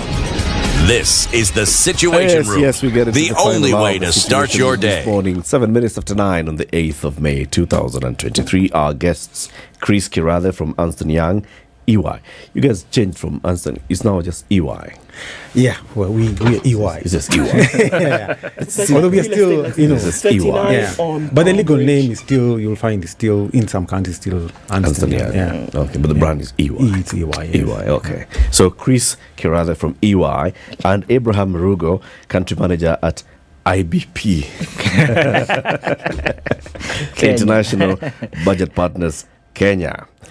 Have you made that call to those guys that have been telling you about I&M Bank? They're telling you to Nakujali, and what they'd like you to do is go to them and ask for a loan, and they are offering the largest unsecured personal loan in the country, up to 10 million shillings with a tenure of up to 96 months, starting from 50,000 shillings at 12 months up to 10 million shillings with a tenure of 96 months. All they want you to do is go with a payslip and an introduction letter from your employer and tell them, nataka mnijali basi, nipatieni kakiru, and they'll give you the kakiru, depending on how they assess you. Call them 0719 088 000. That's 0719 088 000. You walk into any I&M Bank branch countrywide. Chris, before you do that, let's hear the day's proverb again. CT. Our proverbs for the whole of this week are from the country of Somalia. Somali. A cat in her house has the teeth of a lion. The cat in her house has the teeth of a lion. Yes. All right. Chris, you are reading the definition of person. Yes. And what is they're now changing it to? Yes. Uh-huh. So a person currently is defined, either the natural person, which means that an individual, or a legal person, incorporated entities. Okay. But with respect to an individual, now that has been expanded to that individual and certain persons related. So you would have your relatives. Mm-hmm. So including your relatives, your spouse, ancestors, uncles, aunts, step-parents, nieces and nephews. Did they really say ancestors, or you threw that in for good? No. It's actually ancestors. It's there. What? Okay. And even steps. Yeah. Step parents. Yeah. Nieces, nephews. Yeah. Everybody. Yeah. What do you think they're trying to get at here? It's very, very curious because the incidence of tax is on the person. So I cannot pay your taxes, whether you're my brother, my aunt, my uncle, you also can't pay mine. So what this means is that, and this is what I was saying, without a clear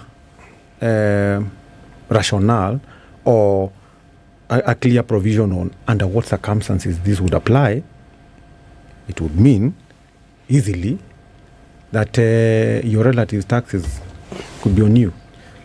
It could also mean that KRA can actually come and attach my property because my brother owes them. Exactly. And also, because now there is the provision of tax abandonment is not there, means if there is difficulty in collecting tax from you, CT, they collect it from your relative. This Tala and these apps idea where they call everybody on your phone. Yes. This is it. In other words, you're guaranteeing your relatives' taxes. This is it. It's curious and crazy at the same time. Yeah. Some of these changes look harmless on the surface, but the implication is quite deep. I've been trying to think about the implication of trying to, of course, expand the definitions. There's a lot of talk about non-residents also, foreign incorporated companies that are operating here. And there are two things that we have not quite resolved about foreign. There's a whole area around beneficial ownership. Who actually benefit from these businesses? Yeah. Including for even things, goods and services that we buy from abroad. When we import maize, who imports it actually? When we import sugar, who actually imports it? Who are the beneficial owners of this? But the second one is a whole idea about tax expenditures. So the tax forgone, the EPZ type of tax rebates that we give to companies. But I don't see the language of those dealing with those issues. Because if we assume that the biggest problem why tax is not being paid is because the actual owners do not either reside in the country, and therefore because there's this tax that will be repatriated. Yeah. But you don't see the language, especially on the matters around beneficiary, which for me is a big accountability question. Do you think that's what they're trying to resolve in trying to expand this definition of the person? Because that has been the sticky issue. 500 billion every year on tax expenditures. 200 in the last 2 years, about 500 billion, which again is a significant amount because it's tax that is forgone for purposes of promoting business. But it's not business that is necessarily Kenyan business. A lot of it is foreign owned, because it's producing for export. Yeah, especially the APZ. And these are some of the things, in my opinion, that we should be tying in. So it can capture that tax. So that then you have that tax. That already brings you 500 billion. I'm not too sure increasing 5% on guys earning more than 500K, who are a very small number. Is there what, 2,000 people? Yes, 2,000 people will bring you 500 billion. It won't. At least. But perhaps it's a good time for all MPs and senators to feel the pinch. To feel the pinch. But I don't know how they recoup it back.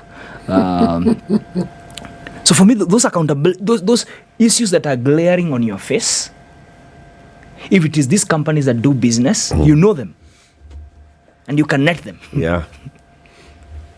But then taxes, good as they are touted to be, shouldn't compliance be brought about in a foundation of attendant benefits as well? Correct. Because if all I'm doing is paying taxes and you're not enticing me by telling me what I stand to benefit, or say you raise that, you say if I make, say, 500 million shillings, that they will only tax me 200 million, the other 300, they don't. I mean, whatever it is people do to make people feel that you are willing to make more and you're also willing to declare whatever you make. Because everything that we're talking about here points towards people going out of their way completely to ensure that the taxman knows as little as possible about what it is that they earn. So that even when the issue of tax comes about, you will be quibbling over the amount that the business owner has determined to show you. Yes. Because you see, I have to declare my tax. Yes. It's me to declare my taxes. Yes. And once I declare, I to declare my income, and on that then be able to pay taxes. But as you're rightly saying, and I think it's a point that we were trying to emphasize on earlier, that tax must not be interpreted as an end in and of itself. The goal of government is, even in our constitutional framework, really, you have the rights and responsibilities. I have a right to access public services, but I have a responsibility to pay taxes and to support the government of the day by not disrupting public services, including by not paying taxes. Yeah. Government, on the other hand, has a right to receive my tax, account for it, but has a responsibility to first account for how that money is being spent.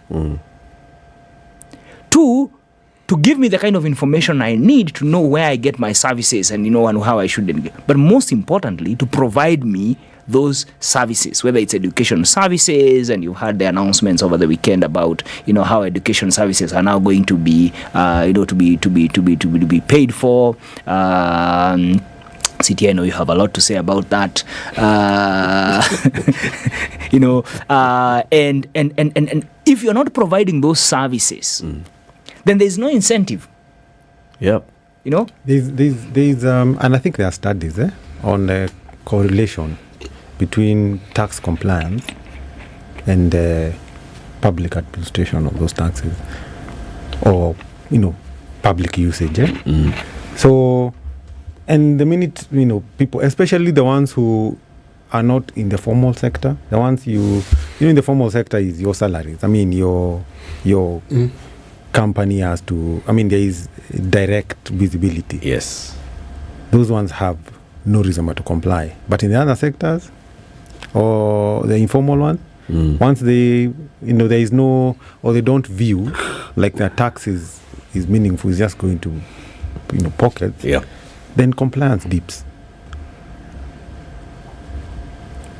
So you, to your question, yes, there is need to, on the expenditure side, to actually demonstrate what you're doing with the money. Yeah. Is it a law? Is it a law? Is it a law that government is to make or to be accountable for the money that comes in via tax as to how it has been spent? Is it in law? Yes. Okay. It's in That's law. why, right. That's why we get the audit reports and things like this in terms of where there's a gap or anything like this, for which we've often asked the question, in as much as the Auditor General then plays her role now as, reporting where there may be gaps or such. She doesn't have any prosecutorial power. She cannot go investigative in any way, or she just must report. But then we've seen that there's laxity then in making sure that those holes are actually closed. So it seems as though we are in a game whereby a dog is chasing its tail with really usually when we see it chasing its tail, the dog is actually quite animated to catch this tail. But in this case, and it's actually convinced one day. It's convinced that one day it will catch the tail. But it's the same game. But here, it's like, okay, I'll try and catch the tail. If I don't catch the tail, but I'm still going to continue playing this game for people to see and be entertained. I know I'm not going to catch the tail. I have no interest in catching the tail. But let's keep something shiny for Kenyans to look at. How bad can it get before you get to the place where neighbors just here north said, you know what? It's too much. People further north got on social media one day and the Arab Spring was born as a result of that. Correct. People even further north in Lebanon said, you know what, to hell with this whole thing, the whole government, you who've come in are worse than the ones who were there before. If you want to go to South America, people in Chile did even worse. How bad does it have to get for people to be able to say, you know what, because let's be honest, public participation itself is a joke. The manner in which it's carried out is an absolute joke. Because come and participate. How do I participate in something that I have no idea about how it has been put together? Because let's be honest, this finance bill, which is making the rounds, for you to have a look at, very few people understand the elements of it. And you're asking these same people, we've also seen the same flyers around social media telling people to come and participate. How do you participate in something that you have no understanding about? How do you do that? Yeah, there is this public participation bill, and I think I don't know if it's become an act yet. Not yet. It's been there for 6 years. It's been there for a number of years. Yeah. That should provide, how does public participation look like, so that it's not just a ticker box exercise, so that we do not spend a lot of energy responding to something that has already been decided. And that has happened. And then what happens is, once that happens and then this is enacted as is, you find people going to court. It's happened with the minimum tax. It has happened with other provisions. So to arrest all that, we should have, a clear, map of how public participation should look like. Unless it was never intended. Unless it was never intended that public participation, as is envisioned in this documentation, is actually so that the people of Kenya will have a voice in governance. That's what it was supposed to do. But unless it was designed in such a way that you will show up at a town hall meeting building, and then you will go home, and they're really not going to take your views into consideration. Exactly. Yeah, but for me, I don't think that we should be limited to just just having the bill. I mean, we followed it up. County government, some of the counties have, and I mean have bills. And as one who has really been championing on public participation, I believed then, still do. Perhaps I was slightly younger and a bit more not too wise. But I believed that participation, and when you look across, being able to engage in your own governance is a critical step. But participation must not be limited to just being able to provide memoranda to Parliament. It includes picketing. It includes, protesting. It includes going to court. In as much as going to court has proved to be a very expensive route because you get judgment 3 years later. I hope now it can move faster. Public interest litigation has taken, if you look at the CDF case, for instance, it's taken 12 years to get to the Supreme Court. And still it's sort of like we still have a judgment, in terms of practice. So my thinking is that we must ensure that we are utilizing, and Kenyans, I think, we all need to just get to a point where we accept. And you asked the question, how bad can it get? I think it will get too bad when we also cannot even, we who think we have an income, cannot actually meet our own expenses. And Greece got there. Already we are starting to see early signs. Because as I'm saying, unless the expenditure of government is reined in, it will get to a point where we are unable to meet our, and with the moment, and remember that unfortunately government is, our growth is government spending led. Yes, a lot of it, whereas it should be the other way around. It should be private sector, because only private sector can create the kind of employment, because we're trying to create a wealth, and you see a lot of welfareism in this. Those who have pay more. That's the language in NHIF. Pay more so that then, yes, you pay more so that you support those who. We already support those who do not have, because all of us, in one way or another, are involved in supporting. That we are the social safety net of so many other people in that sense. But unless, and the language of this government, which I still hope at one point, even the advisors seem to be changing language, was that we are going to empower the economic hubs, the economic productivity, the hustler, the business, the manufacturing, because that's where you create employment. And when you create employment, then you have money circulating within, you have people to spend. And when people are spending, then you have something to tax. You know what is odd is that in the 90s, the World Bank, IMF, I can never tell the difference, described what we call the Juakali sector as the hidden economy. That's what it was called. But the thing they found about the hidden economy, that was after they had given us a doomsday scenario of how the economy was going to collapse. They realized that economy was never going to collapse. And the hidden economy, they realized, was the engine. So the messaging of the just recently concluded campaigns by the Kenya Kwanza government was a good campaign. It's like recognizing that if we really uplift this sector, this economy will grow in leaps and bounds. So, good narrative. But at least get it fast leaping. And then put it to practice in some way. Practice so that, you see, our argument is that I don't think you can build an economy without taxing. No, you can't. You can't. Especially if you are going to avoid the situation where you have to now depend more on borrowing. You have to. Yes. But before you tax, you at least need to feed the cow. True, but actually there's a complementary perception that must, you use the word perception carefully here. If you look at the promulgation of our current constitution and what our political leaders have done to bastardize it, the integrity, leadership and integrity. Chapter 6. Yes. There was a complete onslaught on that one. Oh, yeah.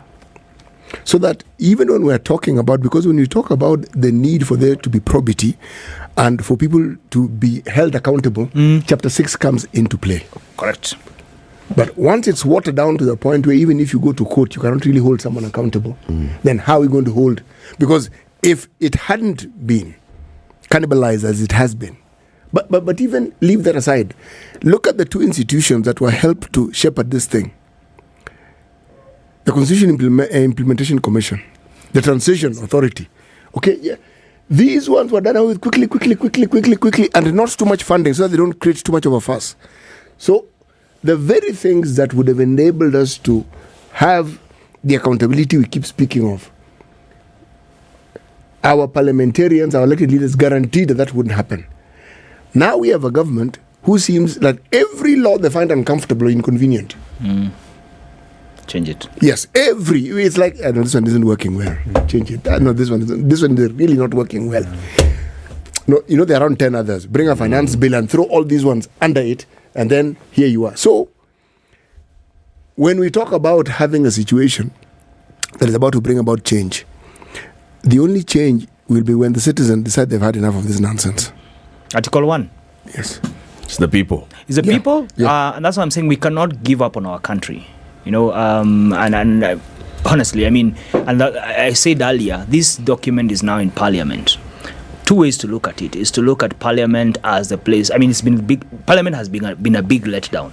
All the numbers I was talking about were approved in Parliament. Yeah.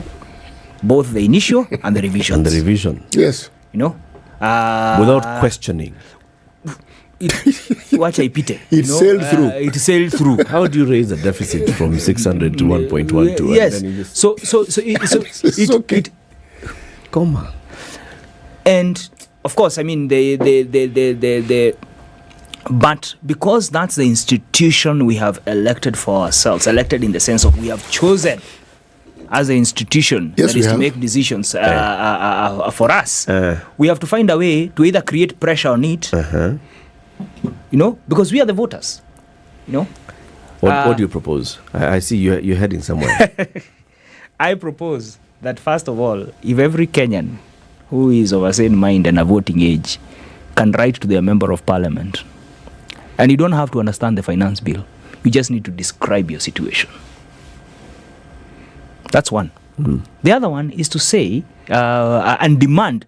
There are things you don't even need to be able to understand in the finance bill, as it were. You should be able to ask questions. Why doesn't our health facility? Because when we have this political pressure, because politicians understand numbers and votes. Oh, they do. You know? And they're very sensitive to those. And they're very sensitive. Even to the president. Why should we shy from writing to him?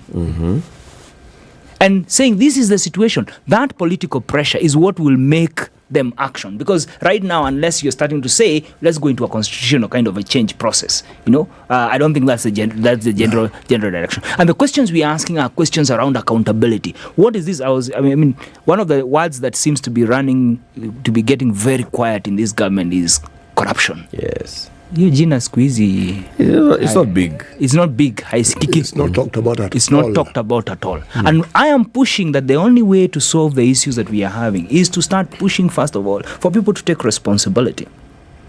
The same way we are expected to take our responsibility and we're not given a chance. You know, if this becomes law, you will not be given an option. But to. Yeah. Why shouldn't there be the reverse? Same. Of it. My thinking. So we cannot give up on public participation. Is that many of us have assumed that the few will go and speak for us. I see your point. I buy the point. Don't even talk about the president and parliament. Focus it. This elected representatives, because that's where the finance bill is right now. Right now. It's in parliament. They ought to feel the pressure and they say, need to ask the no, questions. We are not going to allow this to happen. If it means that they reverse their own earlier approval of a 3.6 trillion shilling spending, they should go back. Especially in the medium term. And you see, what we are saying is once business picks up, once the economy is performing and you have things have resumed some level of normalcy. Yeah. And then also you are also demonstrating with the little that is available, you're providing public services. Yeah. Then you can bring in an argument of, guys, you also can see incomes have improved. Life is changing. You expect more from us. We have given you what is within our means. Can we raise? Well, and also, I mean, obviously part of the reason should be for public participation is to ensure equality or equity. Yeah. Fairness. Because there are some of the provisions here that create inequality. For instance, formal or private employees get taxed on everything that they get from the employer. Yeah. But there's a provision here that allows public officers to spend, and it doesn't have a limit, and then that goes, free. They are not taxed. Whether they purchase, a capital equipment, or they incur capital expense, as individual public even officers. in their own name. Yes, it doesn't matter in whose, whatever it is. Boo, explain that one. Start again. Yeah, so the change is public officers. Mm-hmm. So the rule is you don't get taxed if it is a reimbursement of a cost related to the employer. Okay. So whether it's public or private. Private. Okay.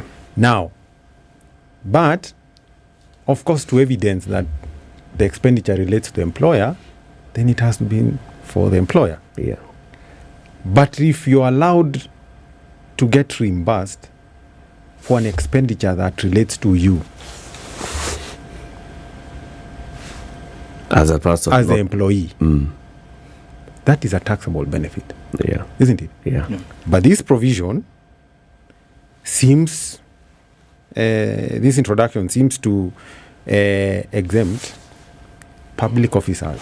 And public officers, I think, is a very wide. Public officer is everybody. Yeah. Is everyone. Yeah. It includes state officers. Yes. Yes. It's the other way around that doesn't include. Yes. So, it says for official duties, but every day they do is official duties. Yeah. Well, it seems to underpin that they are unofficial. So this duties. means that, for example, mileage claim is not taxed.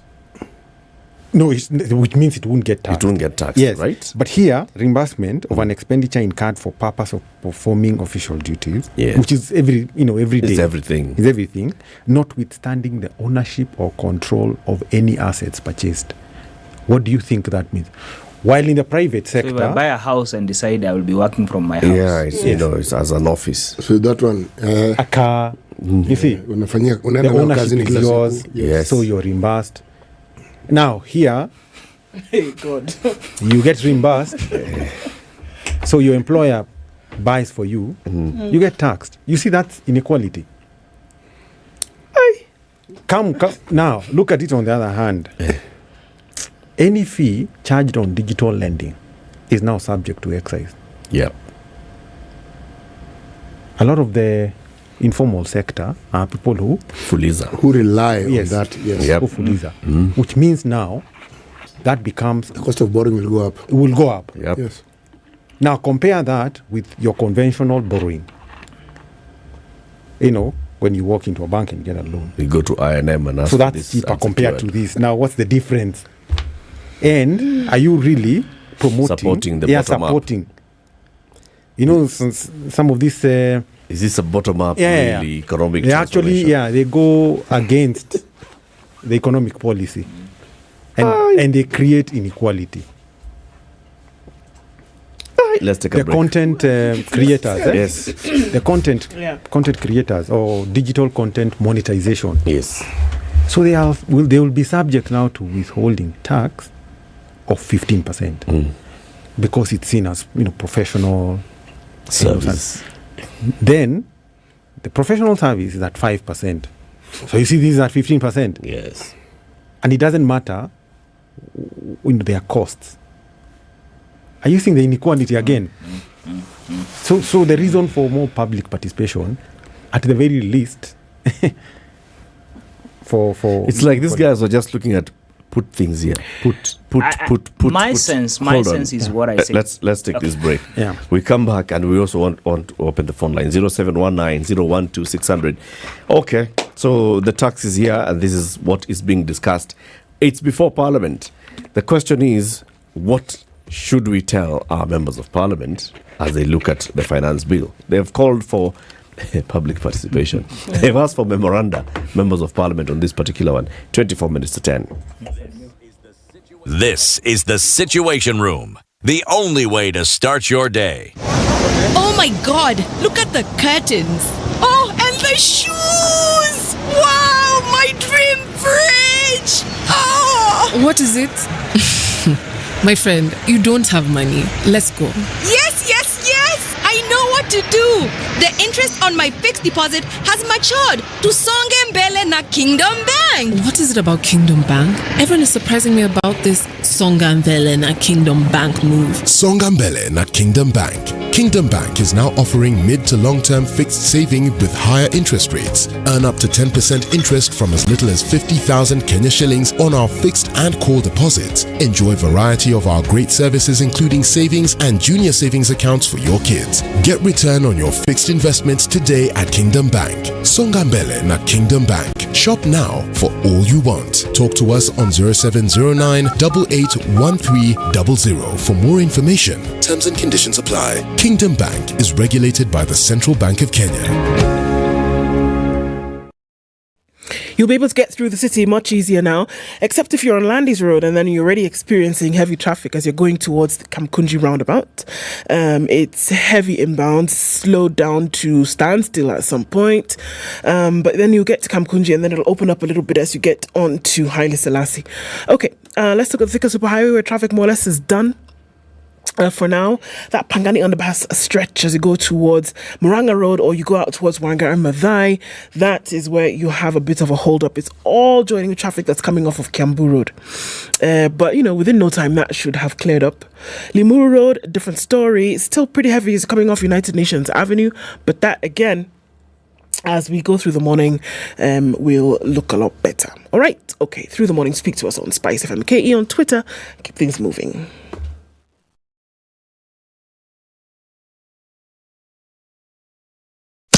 Business News with Spice FM. I'm Dennis Aseto.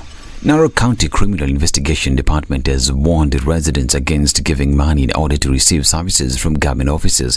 The County Criminal Investigating Officer, Ethaiba Mwenda, advised the public that if they have to give any money to get services from a government official, they should be given an official receipt. He lamented the increasing cases of bribery among the civil servants who demanded money so as to serve the members of the public.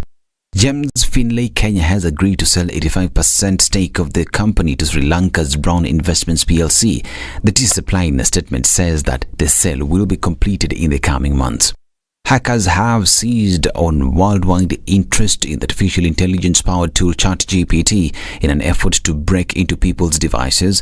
This is according to Facebook owner Meta, revealing in a security report equating the phenomenon to the surge in cryptocurrency scams. Meta's security team said it found hackers' software that claimed to offer ChatGPT-based tools via browser extensions and online app stores that contained malware designed to give hackers access to people's devices. Data center facilities that will adopt green energy efficiency, resource efficiency and environmental factors will be key to ensuring sector sustainability. This is according to the latest highlights that will shape the data center industry in 2023.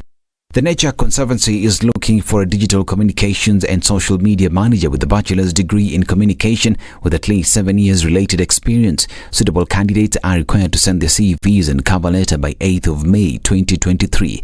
Visit jobs.diga.co.ke for more information on these and other jobs. Digga Jobs, your credible and trusted jobs partner. Spice FM Business.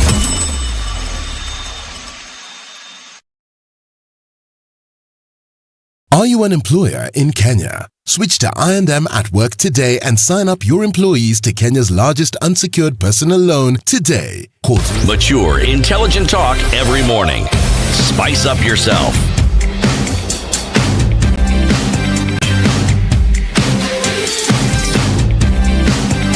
Mornings done right. 94.4 Spice FM, Nairobi. Let's hear from you now. 0719-012-600. That's 0719-012-600. Abraham, you say this thing is before Parliament. We need to engage with Parliament. We need to make Parliament feel the pressure that we feel. No, we must, yeah. The kind of pressure that was subjected to Parliament in that last time. The Finance Committee of, what's her name, the now Governor of Homa Bay? Gladys Wanga, right? And the issues about, this thing is increasing tax on unga, tax on bread, tax on this and the other. And they sat back and said, no, we have removed this one. You can't touch on this one. But still, it continued. If we see that we have raised our deficit, every year we raise the deficit. Basically, we finish a financial year with a deficit of, like you said, over how much? 700 billion every year. On average. On average. We're basically allowing the government to go and borrow that amount of money. Every year we are allowing borrowing to the tune of. This year they are not likely to hit the 2.5 trillion. Not likely.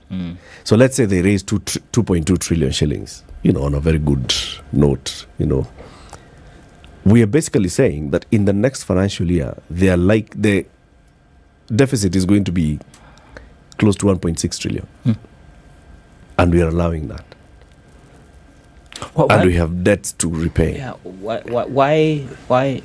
I feel it's a big disconnect. And I've been trying to think of what could be the incentive for Parliament, especially for the National Assembly, to make such decisions. Because sometimes when you speak to individual members, they seem to see the sense. What happens on the floor of the House needs a forensic study and a longitudinal one, just to observe over time what happens to this person. What happens at the floor. But my thing is that disconnect needs to be, and the only people who can break that disconnect is the voters themselves. By putting pressure. But secondly, I think the current government owes it to Kenyans to make things easy until the economy improves. To stabilize the economy. That's what President Ruto came in and said. Precisely. My first order of business, stabilize the economy. Precisely. Lately he's been saying, now that the economy has been stabilized. Which one? See this one. Kenya. That's what he's been saying. The first thing that I needed to do in the first 3-4 months was to stabilize this economy. But now that this economy is stabilized. But we are not out of the woods yet. Okay. So and let's cut him the slack and say, okay, fine. So he found a dilapidated economy and I'm unable to use those words because he was the deputy president. He didn't find. He continued into one. He participated in that government. So that some of the expenses we are incurring were bound. This was bound to happen. But we are not here by surprise or by shock of some ill motives of somebody or whatever. We saw this coming. The day we took the Eurobonds, whether the money arrived or not, we knew we will pay. Yes. The more we have been, mopping the economy and lending money to government from the domestic borrowing, 400 billion, 450 billion per year, we knew this moment would come. Yes. So we shouldn't look surprised by that.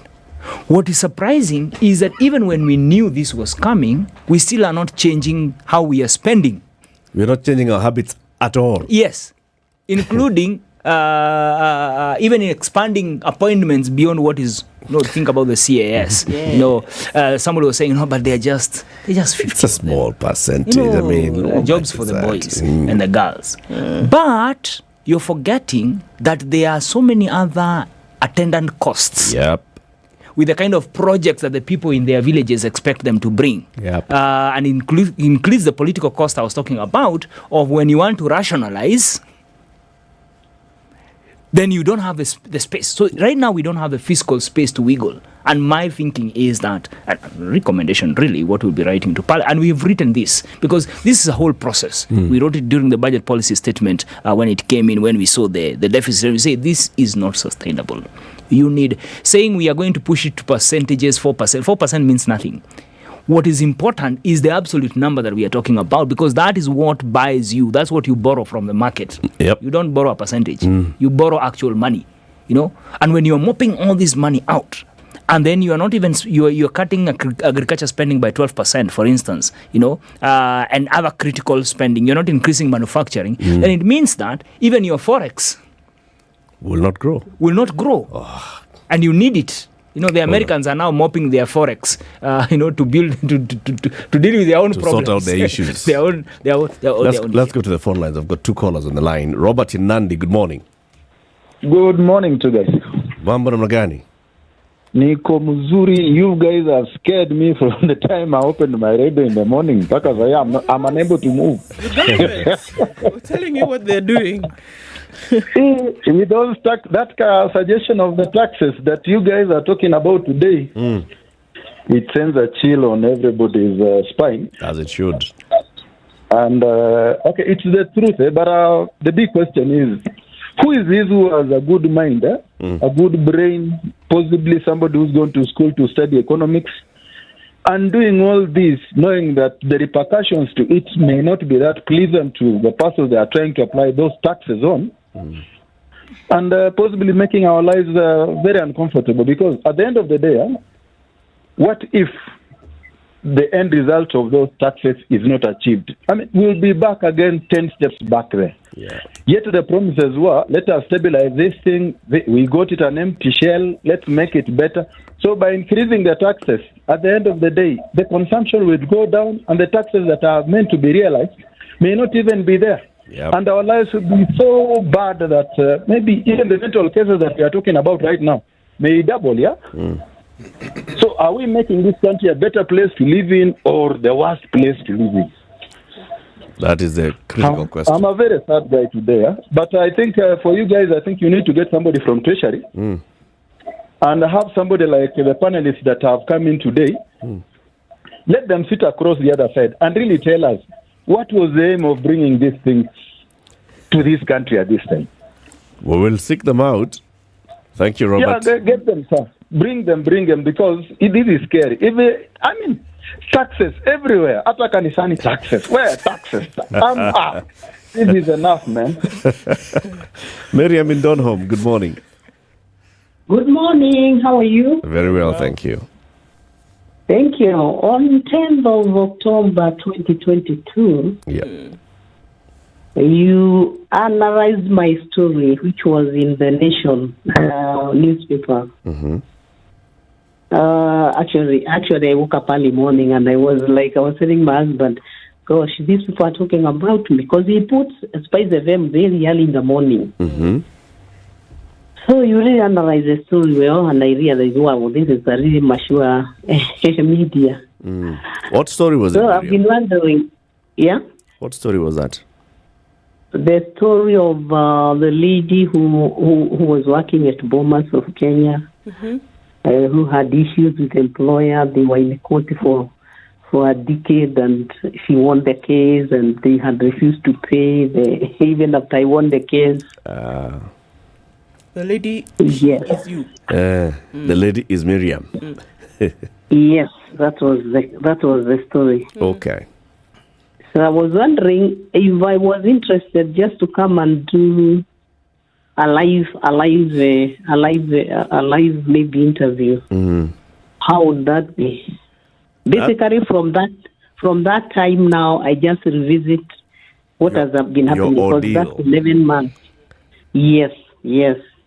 Your ordeal. That is very much possible.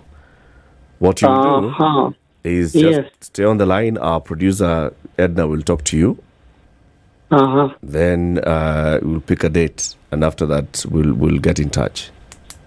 Okay. Asante Miriam. 0719-012-600, talking about tax and the finance bill that's before us and what we expect to see or hear from our government. So he said we are stabilizing. The other thing also to say is that remember, we have been on an extended credit facility from the IMF. The 234 billion, which was supposed to be direct injection into the economy, try and stabilize. We've just gone through the fourth review, and some of these tax measures were some of the conditions, especially on and all they care is that we are raising more taxes and revenue to be able to pay off our debts, and as Bilo I think said here earlier, all they care is that the people who put money into them, who are also lending to us directly, are being paid back. That's all. But whereas that as it is, the using of the resources is not a responsibility of the IMF. It's our responsibility. Yes. It's a responsibility of our government, and therefore you cannot say the reason also why we are not spending well is because we are on this conditionality. Because of IMF. No. And when you look at the fiscal consolidation, which basically, big part of fiscal consolidation was on reducing the cost of government. Let me use one example. So I talked about the tax expenditures, which definitely have become a black hole. We seem not to be able to rein in. Who are these guys who keep, and you've heard the story, some of these guys, after they run the 10 years, they rebrand, they register afresh, they get a new 10-year rebate, But let's talk, let's bring it close. State-owned corporations. We try to avoid having this conversation. Yeah. State-owned corporations, the KQs of this world, the Kengen, there are 343 of them. They have since increased even after they have since increased even after, you remember the commission, I think it was led by Madam Kariuki. She was the KEPSA, or is it Abdikadir? I think Abdikadir. Yeah, Abdikadir. That made... He was the president's advisor. Yes.